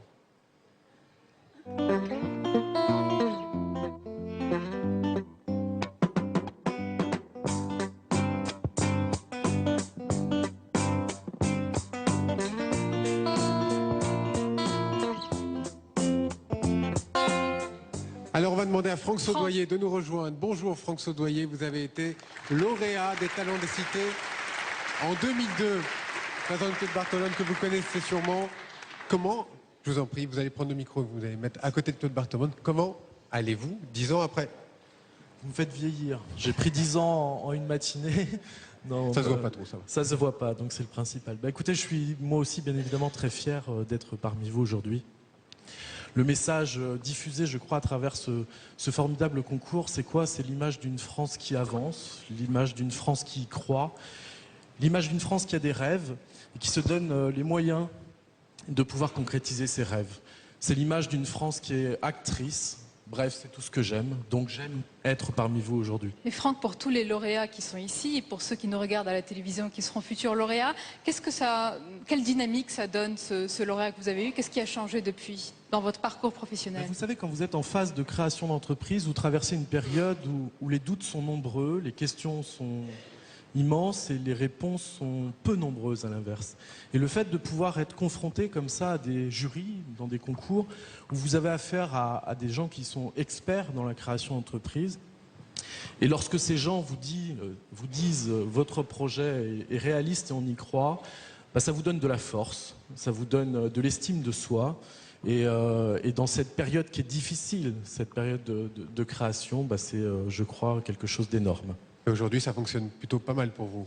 10 ans après, effectivement, je suis toujours là. Mon entreprise a bien grandi. Alors, il y a un joli clin d'œil aujourd'hui, c'est que en 2002, lorsque j'ai été lauréat de la première édition, c'est M. Bartolone qui m'a remis le prix.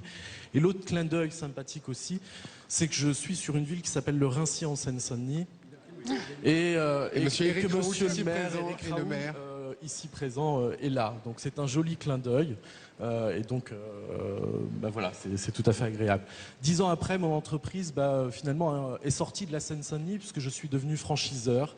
Je gère aujourd'hui un réseau d'agences prestataires de services à la personne qui s'appelle Toutadom Service, qui comprend 38 agences et qui a permis à ce jour la création de 950 emplois en contrat durée indéterminée. Bravo.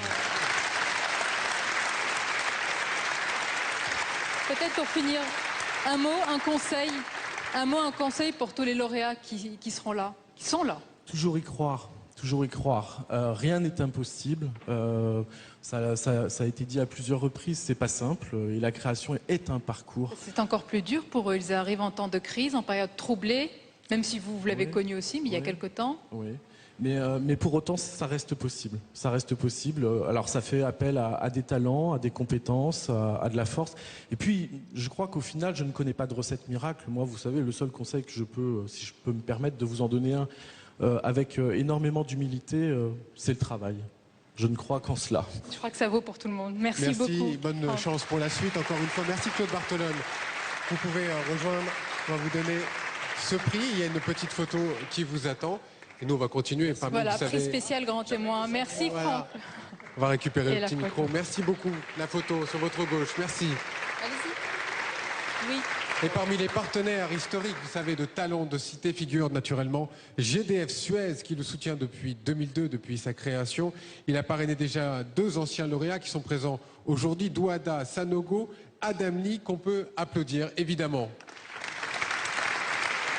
Et pour accueillir nos prochains lauréats, je demande à Jean-François Cirelli, vice-président directeur général délégué de GDF Suez, de bien vouloir nous rejoindre. Et en attendant, on regarde le portrait des lauréats.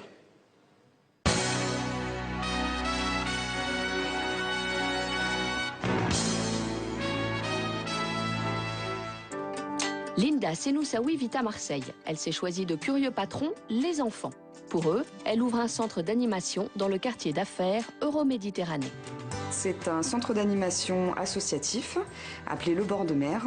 L'activité principale, ce sera un centre de loisirs inter-entreprise accueillant les enfants de 3 à 12 ans le mercredi et les vacances scolaires. Donc l'association aura une dimension sociale puisqu'elle s'adressera à tous les publics, les salariés des entreprises et les habitants du quartier. La mixité sociale se fera à travers le mélange de toutes les catégories socio-professionnelles, vu que les tarifs seront adaptés en fonction des revenus des parents, et ce qui permettra à tous de pouvoir, en tout cas aux enfants, de pouvoir profiter d'un accueil de qualité avec de vraies valeurs. C'est un lieu d'apprentissage de la vie en collectivité, un lieu d'apprentissage à la citoyenneté et qui aide l'enfant à devenir autonome.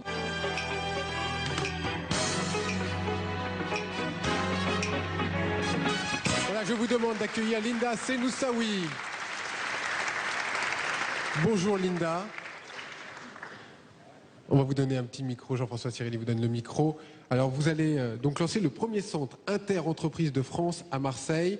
Vous le présentez comme un centre de loisirs, pas comme les autres. Alors vous allez nous expliquer votre projet, mais d'abord peut-être quelques mots sur une certaine émotion peut-être d'être ici au Sénat aujourd'hui. Oui, évidemment, c'est un réel plaisir d'être là, de pouvoir avoir ma famille aussi ici présente, évidemment. Je suis réellement honorée d'avoir GDF Suez comme parrain. Je remercie le Club du 21e siècle de nous avoir coachés, le ministère de la Ville, le Sénat de nous recevoir ici. Je suis très émue, donc voilà. Alors le centre de loisirs, il n'est pas comme les autres, pourquoi? Qu'est-ce qu'il a de plus? Dites-nous. Alors les centres de loisirs en France sont soit associatifs, soit municipaux. Comme on le sait tous, les subventions publiques baissent, donc du coup on manque énormément de moyens, on est obligé de faire des économies sur tout, sur le recrutement du personnel, sur les activités. Et donc, alors que les centres de loisirs sont réellement complémentaires, c'est ce que je dis, dans l'éducation de l'enfant avec ses parents et sa famille.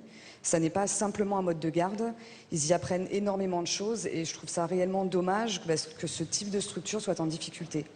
Donc moi, mon projet était d'ouvrir malgré tout un centre de loisirs en réfléchissant à des financements différents. Et donc c'est pour ça que c'est-à-dire, dites-nous. Alors, pas seulement les subventions publiques, pas seulement les participations des adhérents, et donc du coup d'ouvrir un centre de loisirs inter-entreprise avec les contributions des entreprises. Voilà. Jean-François Cirelli, justement, on parle des entreprises. Un petit mot sur cette action et sur la lauréate. Ben, je crois que c'est une très très belle initiative. Vous avez vu l'énergie de cette jeune femme, son dynamisme, son engagement, ce sont les valeurs qui nous plaisent. Et puis, comme le disait le ministre tout à l'heure, je crois que la première valeur la plus importante, c'est le vivre ensemble. Et je crois que c'est ça qui réunit aussi ce projet, la mixité, la solidarité, à côté de l'audace et de l'engagement qui sont des grandes valeurs de GDF Suez. Et donc, nous qui sommes dans tous les territoires, d'abord, vivons tous ensemble. Et aujourd'hui, nous avons besoin d'images positives. Nous avons besoin de voir que toute cette jeunesse de nos banlieues, eh bien, elle s'engage, elle travaille. Et quel formidable panorama nous avons vu ce matin. Tous les candidats et bien sûr, Linda. Jean-François, Linda a parlé aussi d'aide des entreprises. Vous l'aidez à travers GDF Suez. Est-ce que les entreprises, de manière générale, elles aident aujourd'hui ce genre de profil et dans ces zones dites prioritaires? Ah oui, de plus en plus, vraiment? parce que je pense que les entreprises, alors naturellement, les plus grandes ont plus de moyens que les plus petites, mais les grandes sont très conscientes. Elles donnent à la hauteur de leur taille aussi? Ah, je ne sais pas, il faut lui demander à elle. Mais je crois que nous sommes très engagés. Nous avons, venez nous voir, nous avons par exemple des plus belles crèches de France, notre siège social qui est formidable. Et on sent bien que nos employés, notre personnel, ils ont besoin aussi de montrer que l'entreprise aujourd'hui, elle est responsable socialement, elle est responsable aussi sur l'environnement. Et ce sont des sujets qui soudent vraiment la collectivité dans laquelle on veut travailler. Qui veulent des valeurs aussi. Et qui profitent aussi à l'entreprise. Parce que nous voulons des gens qui travaillent, mais qui travaillent bien. Bien sûr, qu'ils soient heureux dans leur vie professionnelle comme dans leur vie personnelle. Merci beaucoup Jean-François. Vous allez remettre le prix à Linda. Et bien sûr, ils iront faire la petite photo juste après. Jean-François Cirelli qui remet le prix. Et Linda, venez s'il vous plaît. Pour la petite photo. Pour la photo, merci. Et pour accueillir notre prochain talent, je demande à Xavier Jacquemin, directeur général des ressources humaines de la Société Générale, de venir nous rejoindre. Bonjour. Nous allons tout de suite voir en image le portrait de notre prochain lauréat.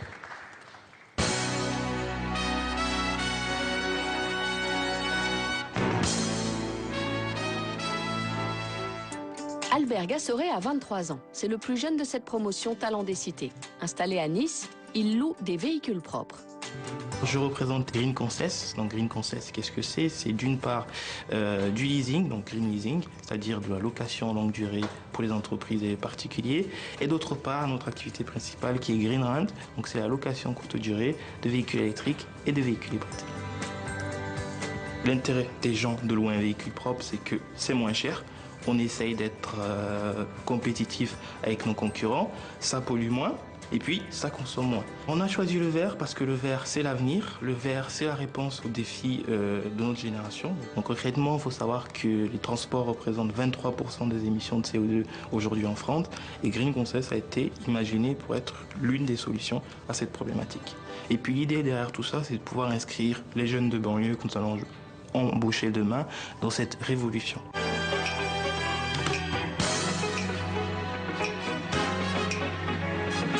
Applaudissements pour Albert Gazor et Jérémy Gravière qui vont descendre nous rejoindre. Bravo à vous. Les fondateurs niçois, c'est bien des niçois, de Green Concess sont avec nous à l'heure.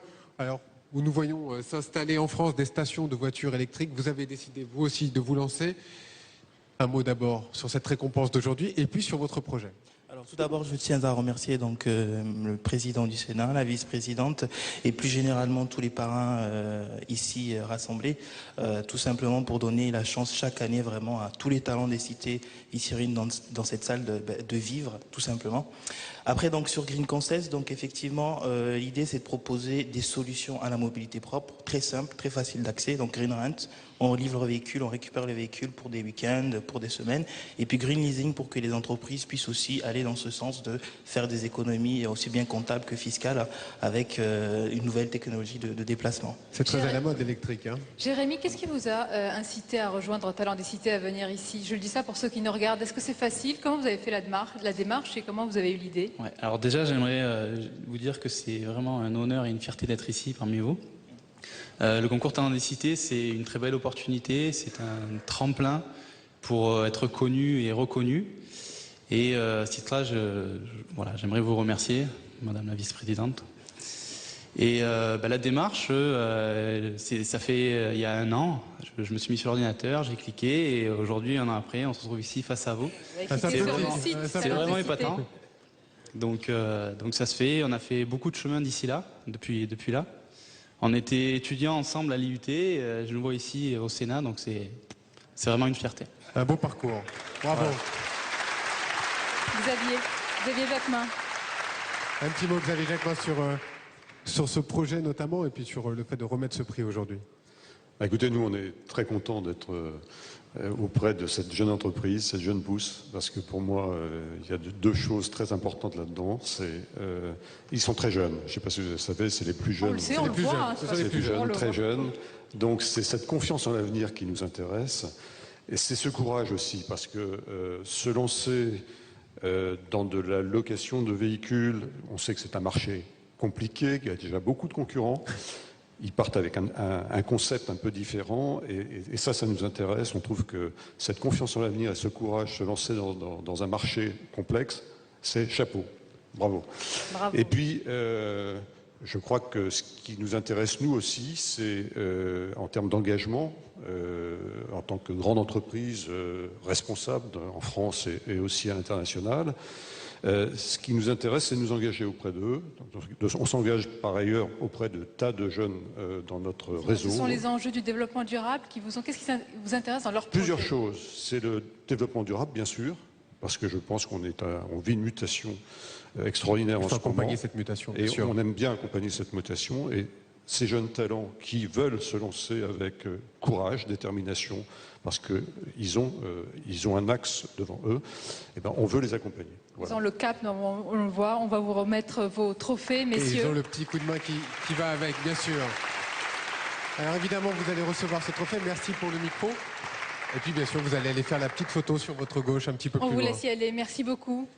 Et les lauréats Talent des Cités 2011, cérémonie nationale. Je vous demande à présent d'accueillir Antonella Desneux, qui est directrice de la citoyenneté de l'innovation sociétale, directrice également du développement durable de SFR, de nous rejoindre, qui est toujours Antonella fidèle chaque année, Talent des Cités. On va regarder ensemble le prochain lauréat.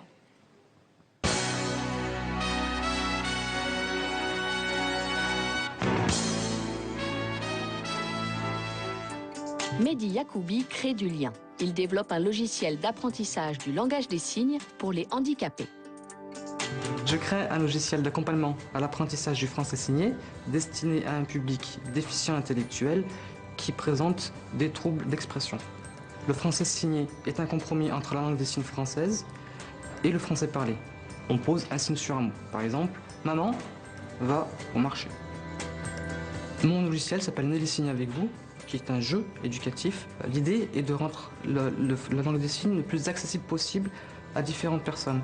Mon jeune cousin Yassim, qui est un adolescent porteur de trisomie 21 et qui utilise un moyen d'expression par la gestuelle depuis quelques années aujourd'hui, est parti en vacances sur la Côte d'Azur en famille, a rencontré un enfant sourd et ont pu échanger. Talent des cités est vraiment très important dans mon projet, parce que c'est vraiment la vitrine du message que j'ai envie de porter, à savoir la valorisation des personnes handicapées.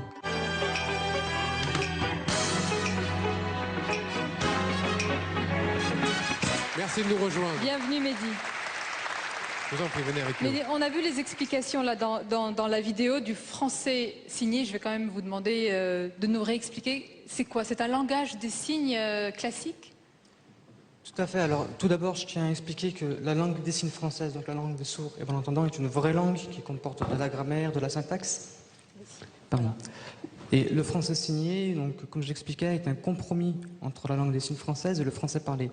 Donc, c'est le moyen d'expression le mieux adapté pour ce public-là, puisqu'il met de côté la grammaire et la syntaxe et n'utilise que le vocabulaire. Donc, aujourd'hui, ça fait 10 ans qu'on utilise ce moyen d'expression en institut médico-éducatif, donc chez les tout jeunes enfants porteurs de handicap mentaux. Il faut un long apprentissage pour apprendre ce langage? Oui, alors après tout dépendra de l'enfant et de la façon dont on pourra mettre en place l'apprentissage, mais ouais, c'est quand même assez long. Qu'est-ce qui vous a motivé pour vouloir vous entreprendre dans ce projet? Plusieurs choses. Donc la première chose, et mon constat professionnel, c'est que en tant que moniteur d'atelier en établissement et service d'aide par le travail, je me suis aperçu donc du besoin de communiquer, mais aussi de la difficulté que ces personnes ont à le faire avec l'encadrement, leurs proches.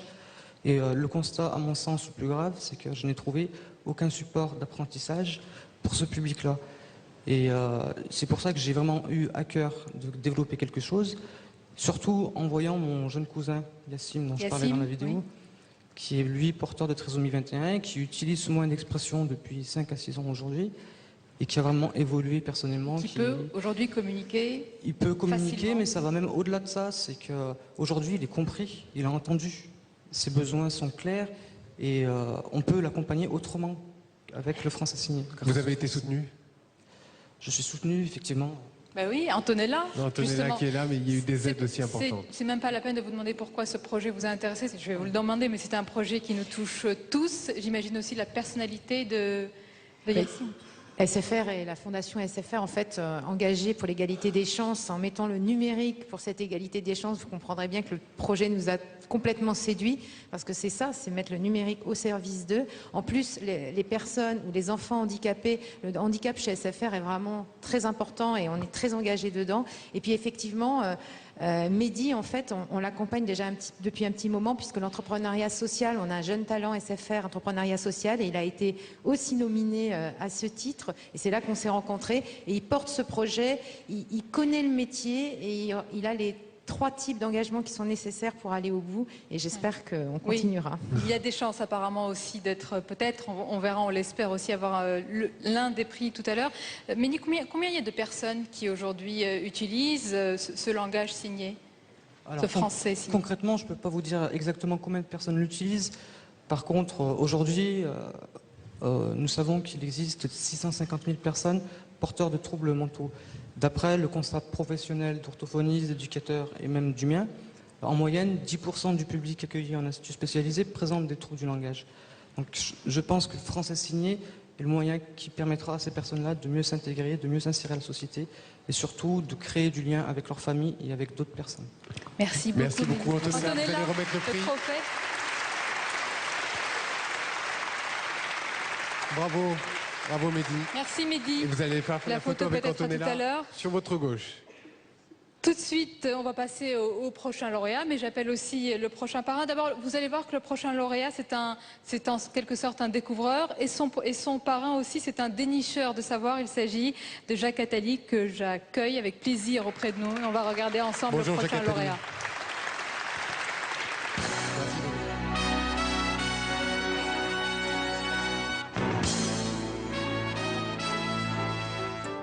Abdallah Ouertani, installé à Toulouse, est le professeur tournesol des poubelles. Son défi, nous convertir au tri sélectif grâce à un système simple et pas cher. Mon entreprise propose une gamme de kits de maintien qui sont destinés au maintien des sacs poubelles. Donc j'ai créé une gamme de kits de maintien unique au monde qui permet de garantir le maintien des sacs et de transformer un simple support poubelle en corbeille sélective. Elle n'est pas que pratique, elle est également écologique et économique parce qu'on n'a pas besoin d'investir dans une nouvelle corbeille sélective. J'ai inventé cette gamme de kits Clip Clean qui a été d'ailleurs récompensée au concours Lépine, édition 2009. Concrètement, mes clients aujourd'hui, c'est les collectivités. Et évidemment, je ne vise pas que les collectivités parce qu'il est destiné également aux particuliers parce qu'on est tous confrontés à ce problème de maintien de sacs. Talent Cité, pour moi d'abord, c'est une reconnaissance effectivement d'un travail de longue haleine et c'est un honneur d'être aujourd'hui lauréat 2011.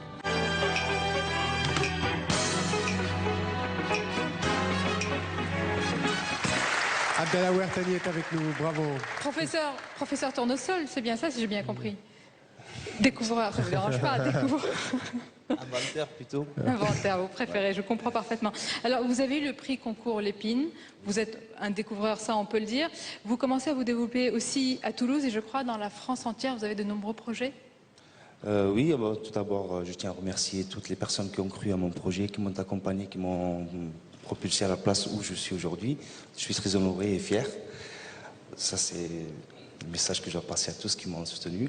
Ensuite, pour parler un petit peu de l'entreprise, c'est une entreprise qui a pour philosophie de fabriquer des produits qui ont pour but de faciliter la tâche, d'être écologique, économique et pratique à leurs utilisateurs de tous les jours, tant les particuliers que les professionnels. C'est quelque chose qu'on peut utiliser vraiment tous les jours. C'est quelque chose qu'on peut utiliser tous les jours, très simple, qui facilite un petit peu la tâche.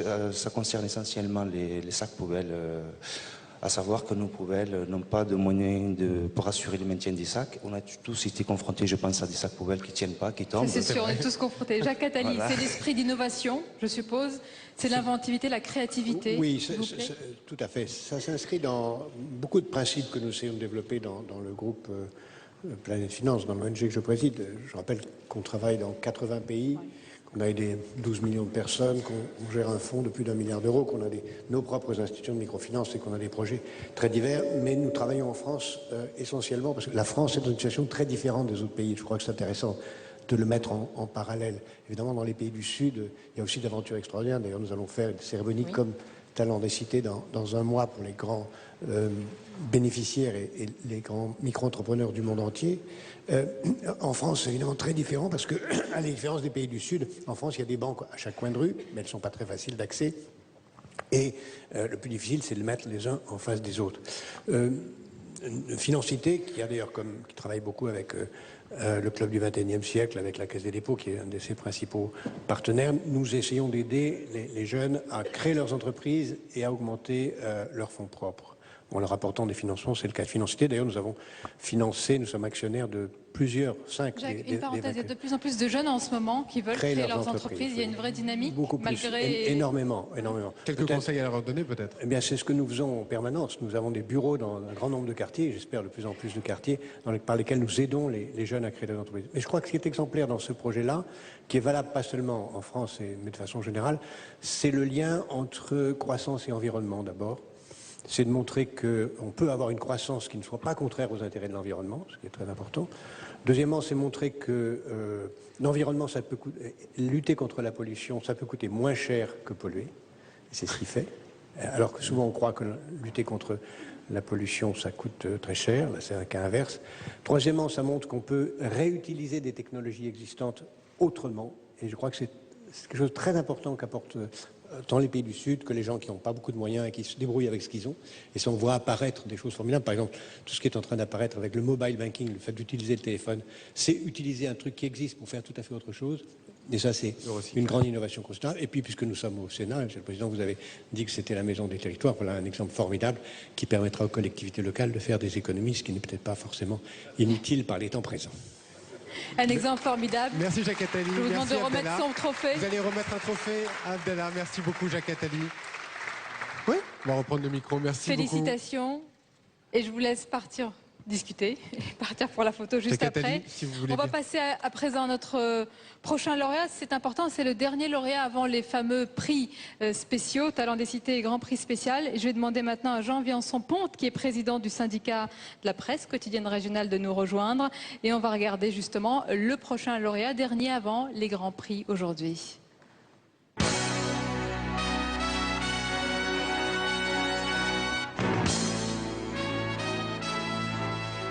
Waris Salmi a 35 ans. Depuis 3 ans, il dirige Visiomérique, la société qu'il a lancée dans son quartier à Belfort.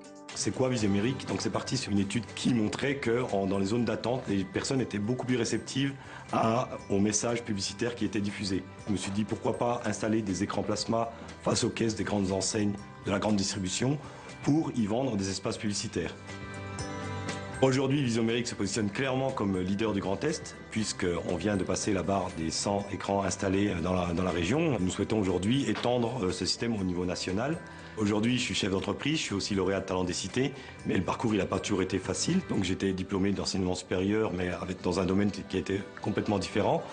Donc j'ai fait des contrats d'insertion, j'ai suivi une autre route qui était peut-être un petit peu moins valorisante, mais ça m'a permis de me former. Et dans les quartiers, je crois que ce message-là, s'il peut passer, c'est important. Ça permet de leur dire qu'il n'y a pas de voie de garage, ça n'existe pas.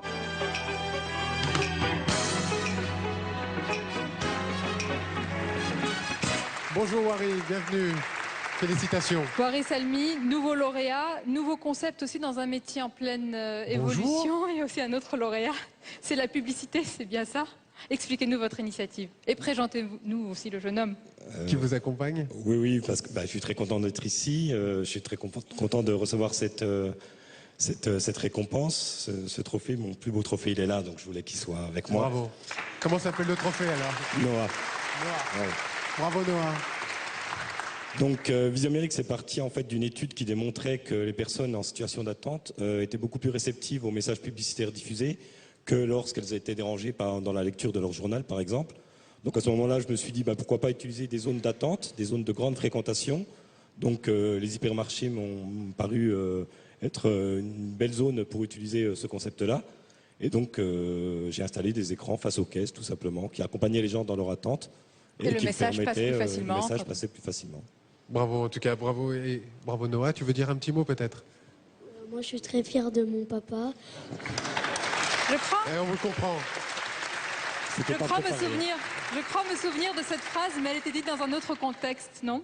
Cette phrase avait été dite dans un autre contexte. C'est pas pareil. Jean Viançon-Ponte, quelques mots également, s'il vous plaît. Vous êtes responsable de la presse quotidienne régionale. Oui. Sur la promotion des talents de cité, l'importance de la presse régionale. La presse quotidienne régionale accompagne chaque jour et donne chaque jour les informations à 18 millions de lecteurs ou d'internautes en France métropolitaine et outre-mer. C'est la presse des territoires, donc il est tout à fait logique que nous soyons aux côtés de l'opération Talent des Cités que nous accompagnons depuis plusieurs années. Et concernant le choix, l'élection de M. Salmi à ce prix de la PQR, je crois qu'il incarne un certain nombre de valeurs humaines et de valeurs d'entreprise et de talents d'entreprise. La formation initiale extrêmement terrain, la prise de risque, la réflexion avant l'action pour aller placer ces écrans, gratuitement bien sûr, puisqu'il faut amorcer la pompe. Et puis le sens de l'humain, indépendamment des 2 emplois que vous avez créés, et votre ambition c'est de monter à 6 l'année prochaine en augmentant la surface de l'entreprise, c'est aussi le coup de main que vous donnez à ceux qui cherchent des stages dans le quartier. Donc pour toutes ces raisons, vous avez terminé votre argumentaire en disant « je ne veux pas être un exemple », mais simplement donner de l'espoir. Et je crois que vous montrez qu'on peut faire les deux à la fois. Bravo en tout cas. Et vous allez remettre le prix peut-être à Noah s'il veut bien recevoir le prix avec son papa. Et je vous propose d'aller faire la petite photo sur votre Tous les gauche avec, trois ensemble. Merci avec beaucoup. Noah. Bravo encore à vous. Bravo à vous. Voilà, on a vu. C'est le moment. On y va, Sonia. On a vu les lauréats. C'est le moment à présent de connaître eh bien, les résultats de la délibération du jury d'honneur de ce matin. À l'écran, regardez à nouveau quelques images avant. En moyenne, 3 locations par jour. Et le jury Nous sommes installés à Nice. nationaux afin d'attribuer 2 prix, la mention spéciale du jury et le grand prix des talents des cités. Et je demande à l'ensemble de nos lauréats de se lever le temps d'ouvrir l'enveloppe, s'il vous plaît, à tous ceux qui ont été des lauréats aujourd'hui. Merci de vous lever à tous. Linda, Céline, Morad, Nouram, Jamel, Taoufik, Mehdi, Wari, Djibi, Jérémy, Albert et Abdallah. Ne bougez pas, levez-vous. Et moi, je vais appeler Augustin de Romanet. Merci de venir avec nous. Directeur général de la Caisse des dépôts. Voilà.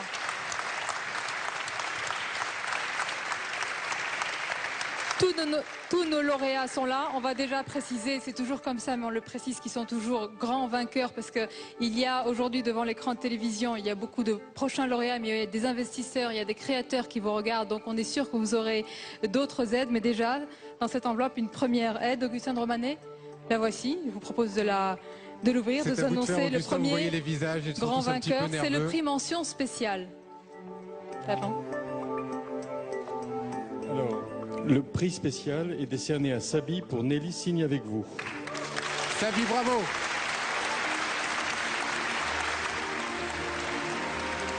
Tout le monde peut l'applaudir, bravo à Sabi.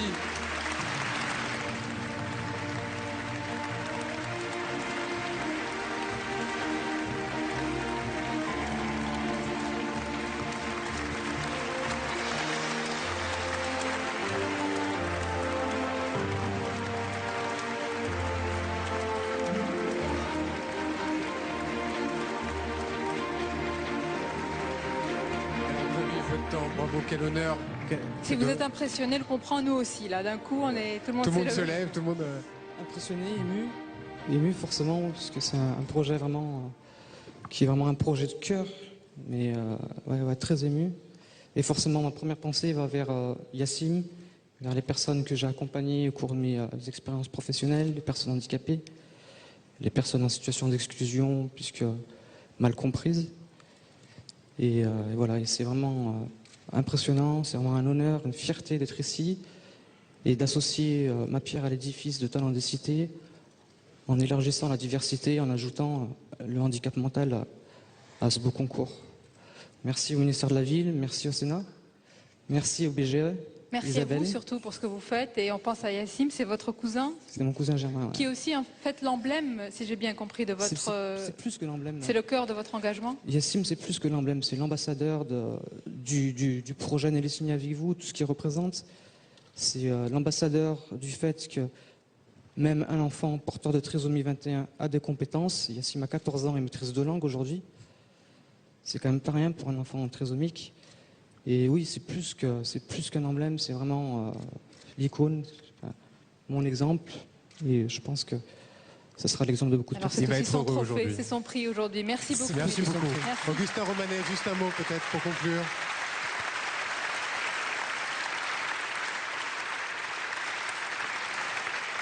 Augustin Romanet, juste un petit mot pour conclure. Très brièvement. En France, on crée son entreprise 15 ans plus tard qu'aux États-Unis. Et regardez ce que ça donne quand on laisse à des jeunes de moins de 30 ans, demandeurs d'emploi, le soin de créer une entreprise. Il y a des maladies orphelines, il y avait des handicaps orphelins.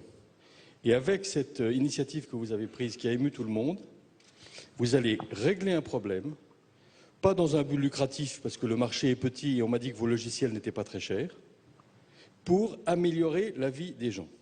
Et donc, moi, la seule chose que j'ai envie de vous dire, c'est que non seulement il faut vous soutenir parce que votre projet est émergent, mais qu'en plus, il ne faut pas que tous ceux qui nous écoutent hésitent à suivre le modèle du très jeune créateur d'entreprise. Quand on est très jeune, on n'a pas trop de charges de famille, on peut se permettre de prendre beaucoup de risques. À 35, 40 ans, on a déjà quelques enfants. Donc c'est plus compliqué parce qu'on a charge de famille. Et donc voilà, vous êtes vraiment, vous aussi, un modèle exceptionnel. Merci beaucoup. Regardez l'enveloppe en souvenir. Voilà. Voilà le prix. N'oubliez pas la petite photo juste après. Une petite photo. Et je demande maintenant au président du Sénat, Jean-Pierre Bel, au ministre de la Ville, Maurice Leroy, de venir à nos côtés pour le Grand Prix du Talent des Cités 2011. Merci messieurs, merci d'être avec nous. Même exercice, monsieur, madame les lauréats. Veuillez vous lever s'il vous plaît une nouvelle fois pour le Grand Prix des Talents des Cités 2011. Maurice Leroy, on va vous apporter cette enveloppe. Monsieur le ministre, c'est à vous.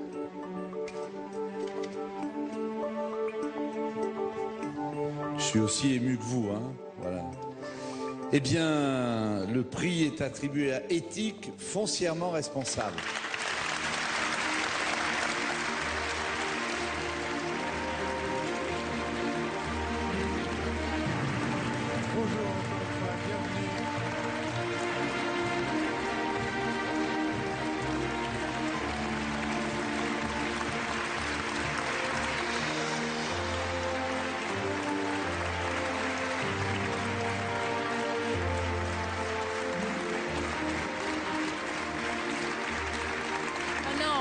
Non, non, commencez pas. Allez-y. Non, allez-y, c'est l'émotion. Vous êtes le Grand Prix Talent des Cités 2011. Vous avez le droit à quelques larmes, mais vous pouvez aussi vous exprimer. On va vous laisser vous exprimer. Votre émotion, Linda, allez-y. Merci beaucoup. J'espère que c'est aussi un grand message d'espoir pour tous les entrepreneurs qui essayent de créer différemment, malgré les difficultés.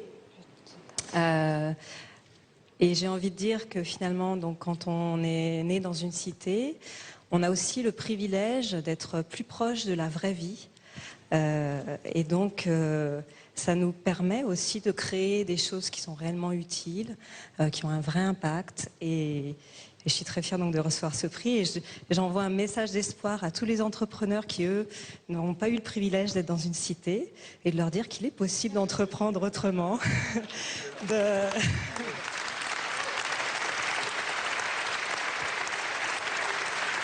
Il est tout à fait possible de rendre un service qui est vraiment utile pour la société, qui a du sens, qui a de la valeur, et de le faire dans le respect de l'homme et de son environnement. C'est pour ça que vous êtes récompensé. Tout le monde peut le faire. Monsieur le Président, je crois que c'est votre premier Talent des Cités en tant que président. Je vous voyais attentif à tous les lauréats. Qu'en avez-vous pensé? Beaucoup d'émotions, beaucoup de projets, de détermination aussi.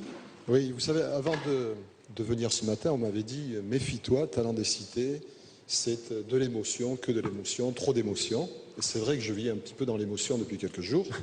Et j'étais donc assez inquiet, mais vraiment, on ressent tous, on le disait avec le ministre, cette émotion-là. Alors, simplement, moi, puisque je suis en train de construire aussi quelque chose d'un peu neuf, on m'a demandé de construire un cabinet, le cabinet du président du Sénat. Et je viens de me rendre compte d'un hasard, parce que ce n'est qu'un hasard, qu'aux côtés des François, Pierre-René, Jean-Luc, Sophie, il y aura aussi Sandra, dont le papa était tunisien, il y aura Mjid, il y aura Ali et il y aura Kamel. Je me suis dit que, dans le fond, quel symbole formidable. Monsieur le ministre, peut-être un petit mot également? Comme le président Jean-Pierre vient de le dire, effectivement, on a été comme vous, on a vécu, et tous ceux qui nous ont suivis, grâce à Public Sénat, cher Gilles, beaucoup d'émotions, c'est vrai. Vous me permettez, j'aimerais, parce que franchement, on a découvert nous-mêmes, avec Jean-Pierre les lauréats. Alors, je ne sais pas si vous le savez, mais dans la langue des signes, on applaudit en faisant comme ça. Je vais vous montrer. Alors, je pense qu'on pourrait relier les deux talents des cités en les applaudissant comme ça. Merci, vous êtes formidable. Bravo, monsieur le ministre. Merci, monsieur le président. Attends. Restez avec nous. Bravo. Puisqu'ils sont tous vainqueurs, on va appeler les lauréats nationaux, les 8 autres lauréats à nous rejoindre, avec également Barry Zaccari, Claude Barthelone, bien sûr. C'est aussi son projet. Il est avec nous. Et les autres lauréats, venez avec nous. Hugues Portelli, Nous allons faire notre grande photo traditionnelle tous ensemble pour voilà la pour fin cette de cérémonie cette 10e Talent des édition. Cités 2011. Nous sommes toujours en direct sur Public Sénat. C'est le 10e anniversaire, très bel anniversaire, vous l'avez vu aujourd'hui, avec des hommes, des femmes, souvent jeunes, venus de tous les territoires, y compris de Guyane aussi. On salue d'ailleurs un salut particulier au territoire d'Outre-mer aussi. Je vous remercie Mickaël pour cette belle cérémonie. Sonia, merci on remercie le suivi. président du Sénat de nous avoir déjà donné l'accord pour Talent des Cités. Donc on se donne rendez-vous l'année prochaine. Avec grand plaisir. Merci à vous. Belle journée sur Public Sénat. Au revoir.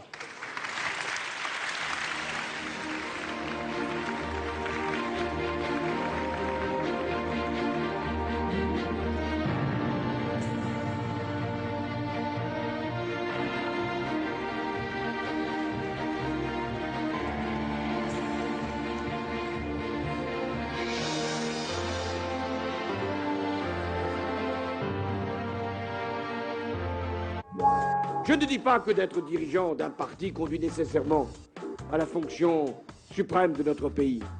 Mais y être resté 11 ans me permet de connaître toutes les vicissitudes de l'âme humaine. Comment faire de son point faible un point fort tout en martelant son mot d'ordre, le rassemblement? Jusqu'ici, la recette a plutôt bien fonctionné, mais les atouts de François Hollande dans cette primaire le seront-ils toujours dans la présidentielle? Quelles leçons tirer de cette campagne et quelle carte peut jouer le candidat Hollande face aux attaques de la droite désormais ciblées sur sa personne? Cette semaine, nous déshabillons en tout bien, tout honneur, le candidat socialiste. Déshabillons-les, présenté par Hélène Risser, c'est ce soir à 23h45 sur Public Sénat.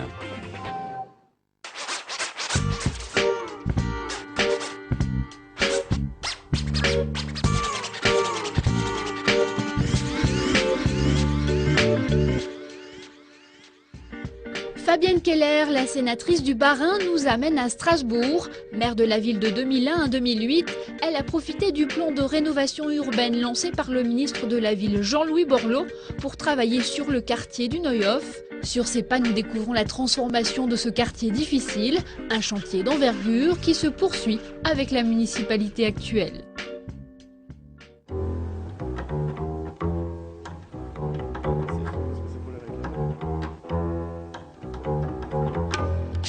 Nous sommes ici au Neuhof, dans les quartiers sud de Strasbourg. Ce quartier a été trop longtemps connu parce qu'il était insalubre et qu'il y avait des problèmes de sécurité graves. Et donc, dès que j'étais en responsabilité à Strasbourg, j'ai souhaité le transformer. Et les projets de rénovation urbaine de Jean-Louis Borloo ont rendu cela possible.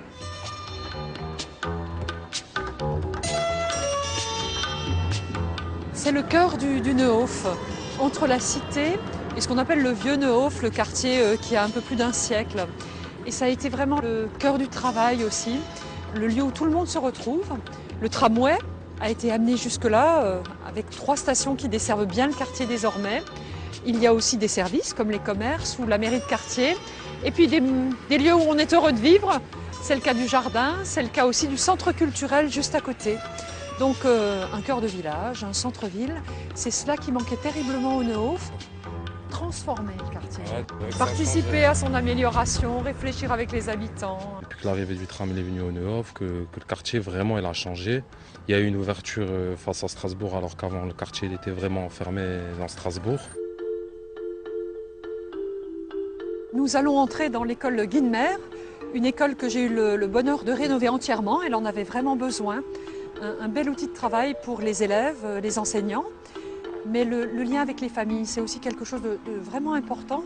Et c'est ce que fait Maïté Schmitt au quotidien, par le dialogue, la rencontre. Et la voilà aujourd'hui présente à l'école Guinemer. Quand il y a un petit problème, je suis là. On dit aux parents, voilà, vous pouvez trouver telle personne, telle autre. Alors, mais quand même, le logement est petit. Oui. 3 pièces, enfin 2 pièces. Mais vous avez quand même salon. 4 enfants encore. Hein? Ah ouais. Avec notre outil de travail qui est la Saxe Mobile, ça rassemble facilement les parents. Le but, c'est sensibiliser les gens, c'est les mobiliser et les impliquer. Il faudrait refaire des réunions comme ça au niveau des... On n'entend plus que c'est un quartier pourri, hein. Ils le défendent un peu mieux, ce quartier.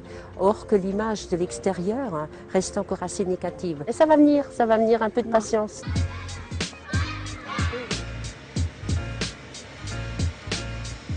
Le logement est prioritaire et nous sommes ici au cœur du quartier, au cœur de ce problème.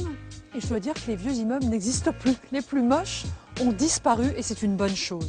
Ils ont été remplacés par des petites maisons pour les familles très nombreuses, par des immeubles bien agencés. Parfois, il a fallu garder certains immeubles plus anciens, comme derrière nous, mais fortement réhabilités.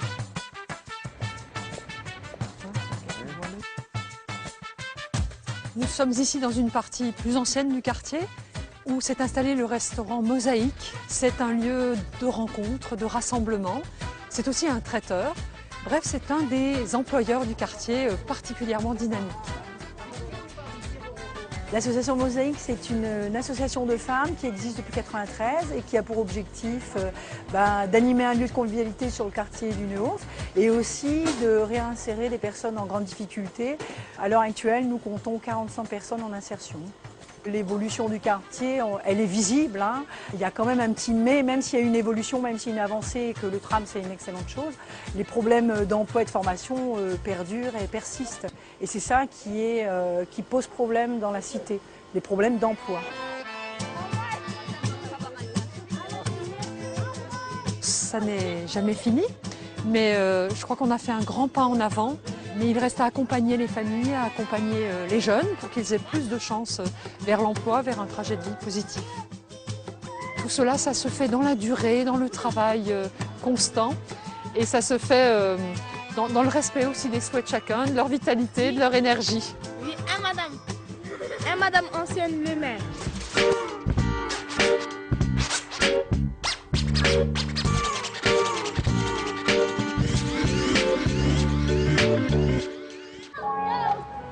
Être une fille, c'est être née avec des problèmes. Dès ta naissance, tu as des problèmes.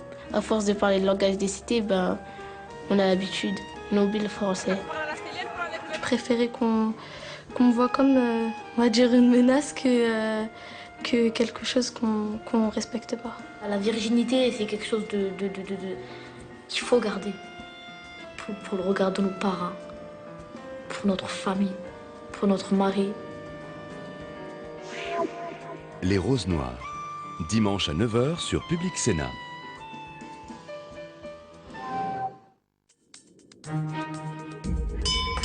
L'ordre du jour appelle les questions d'actualité au gouvernement. Je suggère que nous nous écoutions. Calme, de l'innocence, soyez calme. Mais c'est une Aberration. Merci, Monsieur le Président, Mesdames et Messieurs les sénateurs.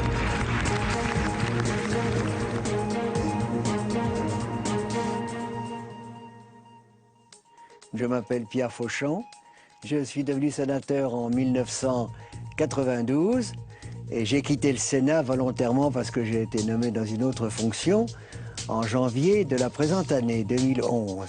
Et ça a été une période de ma vie exceptionnellement riche et agréable, je dois dire. La situation, dirais-je, incompréhensible, dans laquelle se trouvent plongés dans certains hommes ou certaines femmes à qui l'on fait reproche d'être responsables d'un accident parce qu'un comportement de leur part, même n'ayant qu'une relation indirecte et lointaine avec l'accident, aurait pu éviter que celui-ci se produise.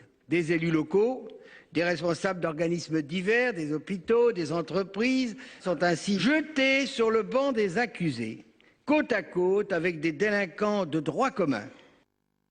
Je suis bien content d'avoir fait ce plaidoyer. Je ne peux pas m'empêcher de penser que j'avais présent à l'esprit cette affaire du Drac, dans laquelle une enseignante qui s'était précipitée pour sauver les enfants d'une inondation, avec sa collègue d'ailleurs, laquelle avait trouvé la mort d'ailleurs en voulant sauver des enfants. Cette enseignante qui, elle, avait échappé à la mort en voulant sauver des enfants, avait été ensuite condamnée parce que c'était, paraît-il, une imprudence invraisemblable que d'emmener les enfants faire une promenade alors qu'il y avait des chemins de promenade organisés dans ce lit du Drac. Eh bien, grâce à la loi que nous avons votée à ce moment-là, cette enseignante, après avoir été condamnée, a ensuite été relaxée.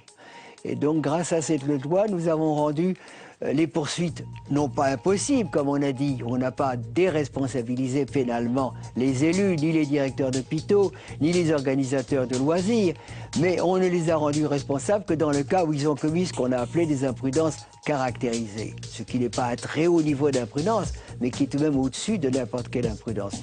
Je crois qu'on a fait là une bonne action. Il paraît excessif d'affirmer que la loi du 10 juillet 2000, dite loi Fauchon, rend impossible tout procès pénal de l'amiante, d'autant plus que les juges appliquent de manière de plus en plus sévère ces nouvelles dispositions du Code pénal. Il est évident que la loi en question, la loi de 2000, à laquelle on donne mon nom, n'a pas du tout nui aux poursuites sur l'amiante. Il y a eu tout un livre qui a été fait, hélas, par quelqu'un, je ne vais même pas citer le nom, qui a présenté de manière caricaturale cette loi en disant qu'elle était faite pour dégager la responsabilité des puissants, des dirigeants, parce qu'eux n'ont qu'une relation indirecte avec le dommage et parce qu'eux n'auraient pas fait de faute caractérisée, et faire porter le chapeau, passez-moi l'expression, aux lampistes, aux exécutants, qui eux ont une responsabilité directe. C'était absurde, c'était tout à fait faux, c'était absurde, et les faits d'ailleurs, c'est tombé de soi-même, parce que les faits ont montré que très fréquemment, ce sont les dirigeants qui étaient punis. Monsieur le Président Fauchon, vous avez la parole. Tout ce que vous êtes demandé vous est accordé. Monsieur le Président, voilà une formule qui peut vous engager très au-delà de ce que vous souhaitez. Méfiez-vous. Avec moi, il faut s'attendre à... Oh, je vous connais depuis très longtemps. Oui. À différentes choses, mais pas à n'importe quoi, bien entendu. C'est pas mal. Ah oui, moi j'aime bien, j'aime beaucoup l'humour. Quelquefois je ne suis pas sérieux, les gens ne comprennent pas l'humour en politique. C'était des reproches que je fais à la classe politique, elle ne comprend pas l'humour. C'est très cru, alors que chez les Anglais, l'humour est courant. Et qu'en France, autrefois, on disait les Français sont blagueurs. Je me souviens, quand j'étais enfant, moi, on disait les Français, c'est la blague. Ben, vous n'avez pas remarqué une chose, ils ne blaguent plus du tout dans vos émissions. Les gens ne blaguent pas. Ils trouvent que c'est sacré, la politique, c'est sérieux, c'est grave. Mais on peut traiter les choses graves en blaguant. Et je trouve même qu'on est quelquefois plus sérieux par la blague que par la solennité. J'ai volontiers le mot pour rire. Et je dois dire qu'en avançant en âge, je trouve qu'il faut se réfugier dans la bonne humeur. On a au moins la bonne humeur. On n'a peut-être pas la santé, mais enfin, on peut tâcher de garder la bonne humeur. Je me bornerai donc à préciser l'esprit de cette proposition. Celui-ci n'est en aucune façon, je tiens à le dire avec force, d'abaisser le niveau de protection de l'environnement de nos monuments historiques ou des sites remarquables. Il est de modifier la procédure et l'esprit de cette protection. Je rappelle que, pas dans l'histoire des trois petits cochons, qui est bien connue, le premier petit cochon qui a fait une maison en paille, s'il y avait eu un ABF, n'aurait pas été autorisé à la faire, puisqu'il n'y avait pas de maison de paille avant. Celui qui ensuite l'a fait en bois n'aurait pas été autorisé parce que la maison était en paille, et celui qui l'a fait en pierre n'aurait pas été autorisé, pour les mêmes raisons. Alors évidemment, ça aurait été une situation terrible et trop avantageuse pour le grand méchant loup. Oui, là, ça allait un peu loin, là, quand même. Mais il faut bien blaguer un petit peu. Mais je n'étais pas dans mon domaine quand j'étais membre de la commission de la culture. Mais c'est très important, je ne sais pas si vous savez, mais il y a actuellement une espèce de tutelle des architectes des bâtiments de France sur toute construction qui est quelque chose de souvent déplorable. Parce que alors on tombe dans des choses tout à fait pointillistes, dans un harcèlement. On a une interdiction, on vous dira par exemple, vous êtes dans un rayon de 500 mètres autour d'un monument, qui est peut-être un monument de druide ou autre, donc vous ne pouvez pas faire de chien assis sur votre toiture, ou vous ne pouvez pas avoir de menuiseries en plastique, qui sont beaucoup moins chères que les menuiseries en bois. Tout ça parce que vous faites une maison particulière à 400 mètres et il y a des bois, des forêts, des éléments naturels entre les deux éléments, donc ça n'a rien à voir. Je trouve ça tout à fait absurde et je trouve qu'il faut mettre fin à ce que j'appelle la solitude des architectes des bâtiments de France. L'un des inconvénients de ces services, c'est qu'ils sont tout seuls à décider du bien et du mal. C'est toujours très mauvais d'être tout seul à prendre des décisions et à assumer des responsabilités. Alors donc j'ai établi un système dans lequel on a une commission mixte, paritaire, au niveau régional, à laquelle on peut soumettre l'avis des architectes des bâtiments de France. Elle est composée pour moitié de gens de la fonction publique qui sont du côté, en quelque sorte, entre guillemets, des bâtiments de France, qui partagent leurs préoccupations, mais de l'autre côté, par des élus qui ont le sens des responsabilités, qui ont eux aussi envie de protéger leur pays, parce que c'est leur pays, figurez-vous. Ils n'ont pas besoin qu'un fonctionnaire de passage, pendant 2 ou 3 ans, leur dise après tout ce qu'il faut faire dans leur pays. Il a sa raison d'être, c'est entendu, mais aussi ont leurs responsabilités. Et je pense que de ce système, on peut attirer une amélioration. Malheureusement, ces commissions sont rarement saisies. On se garde bien d'expliquer leur existence aux gens qui demandent des permis de construire, de sorte que le système ne fonctionne pas d'une manière pleinement satisfaisante. Un mot pour notre collègue Pierre Fauchon, sénateur du Loir-et-Cher, membre éminent de notre commission des lois, dont c'est l'ultime séance ici. Il nous quitte après 18 ans de mandat, qui faisait suite à une carrière moissonneuse d'expérience, à l'image de l'esprit curieux et libre et de l'âme courageuse, passionnée de l'abbé Grégoire, prêtre citoyen qui siégea dans cette maison. Je suis heureux que ces qualités soient mises au service d'une cause à laquelle le Sénat est attaché, celle des libertés individuelles et de l'autonomie efficace de l'autorité judiciaire au travers du Conseil supérieur de la magistrature. J'ai été très ému. D'abord, ce n'était pas prévu. Il se trouve que j'étais là à cette séance de questions au gouvernement où je ne suis pas très présent parce que je n'ai pas beaucoup de goût de ces questions que je trouve un peu factices. Mais le président a eu la grande gentillesse de se dire ces quelques mots.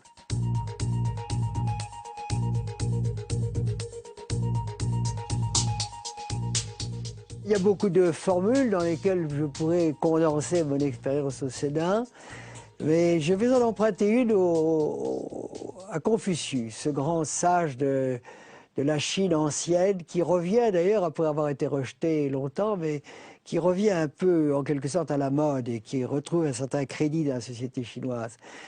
Confucius, parlant des hommes politiques, dit une chose que je crois profondément vraie et qui trouve un écho dans ce que j'ai dit du Sénat tout à l'heure. Il dit que l'homme politique valable, c'est celui qui fait de bonnes actions, des actions utiles, mais qui les fait avec de bonnes manières. Parce que, dit-il, si on fait seulement de bonnes actions sans avoir de bonnes manières ou des manières critiquables, ben, on passe pour brutal. Et puis, si on a seulement de bonnes manières sans faire de bonnes actions, eh bien, on passe pour hypocrite. Il faut donc mener de bonnes actions et les mener avec de bonnes manières.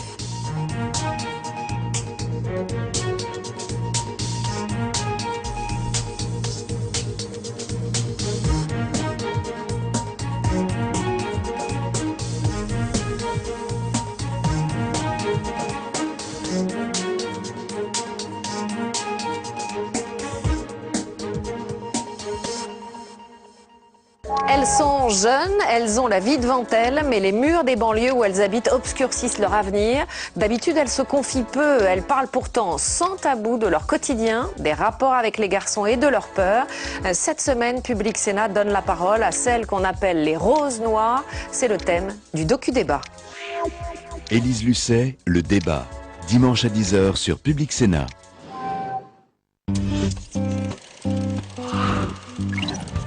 Bienvenue à ceux qui jusqu'à présent ne nous connaissaient pas et qui désormais, depuis quelques instants, peuvent nous découvrir grâce à la TNT. Samedi, il doit y avoir le Rotary Club avec des gamins qui vont venir adopter des motions dans ce lieu solennel qui est fait pour appliquer la loi, pour voter la loi, etc. J'attends maintenant le porno du samedi soir, ça finira par arriver.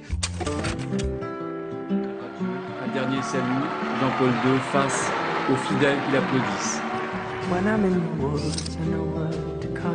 Moi, je vais vous parler d'une cave, lui raconter 5 mois d'otage.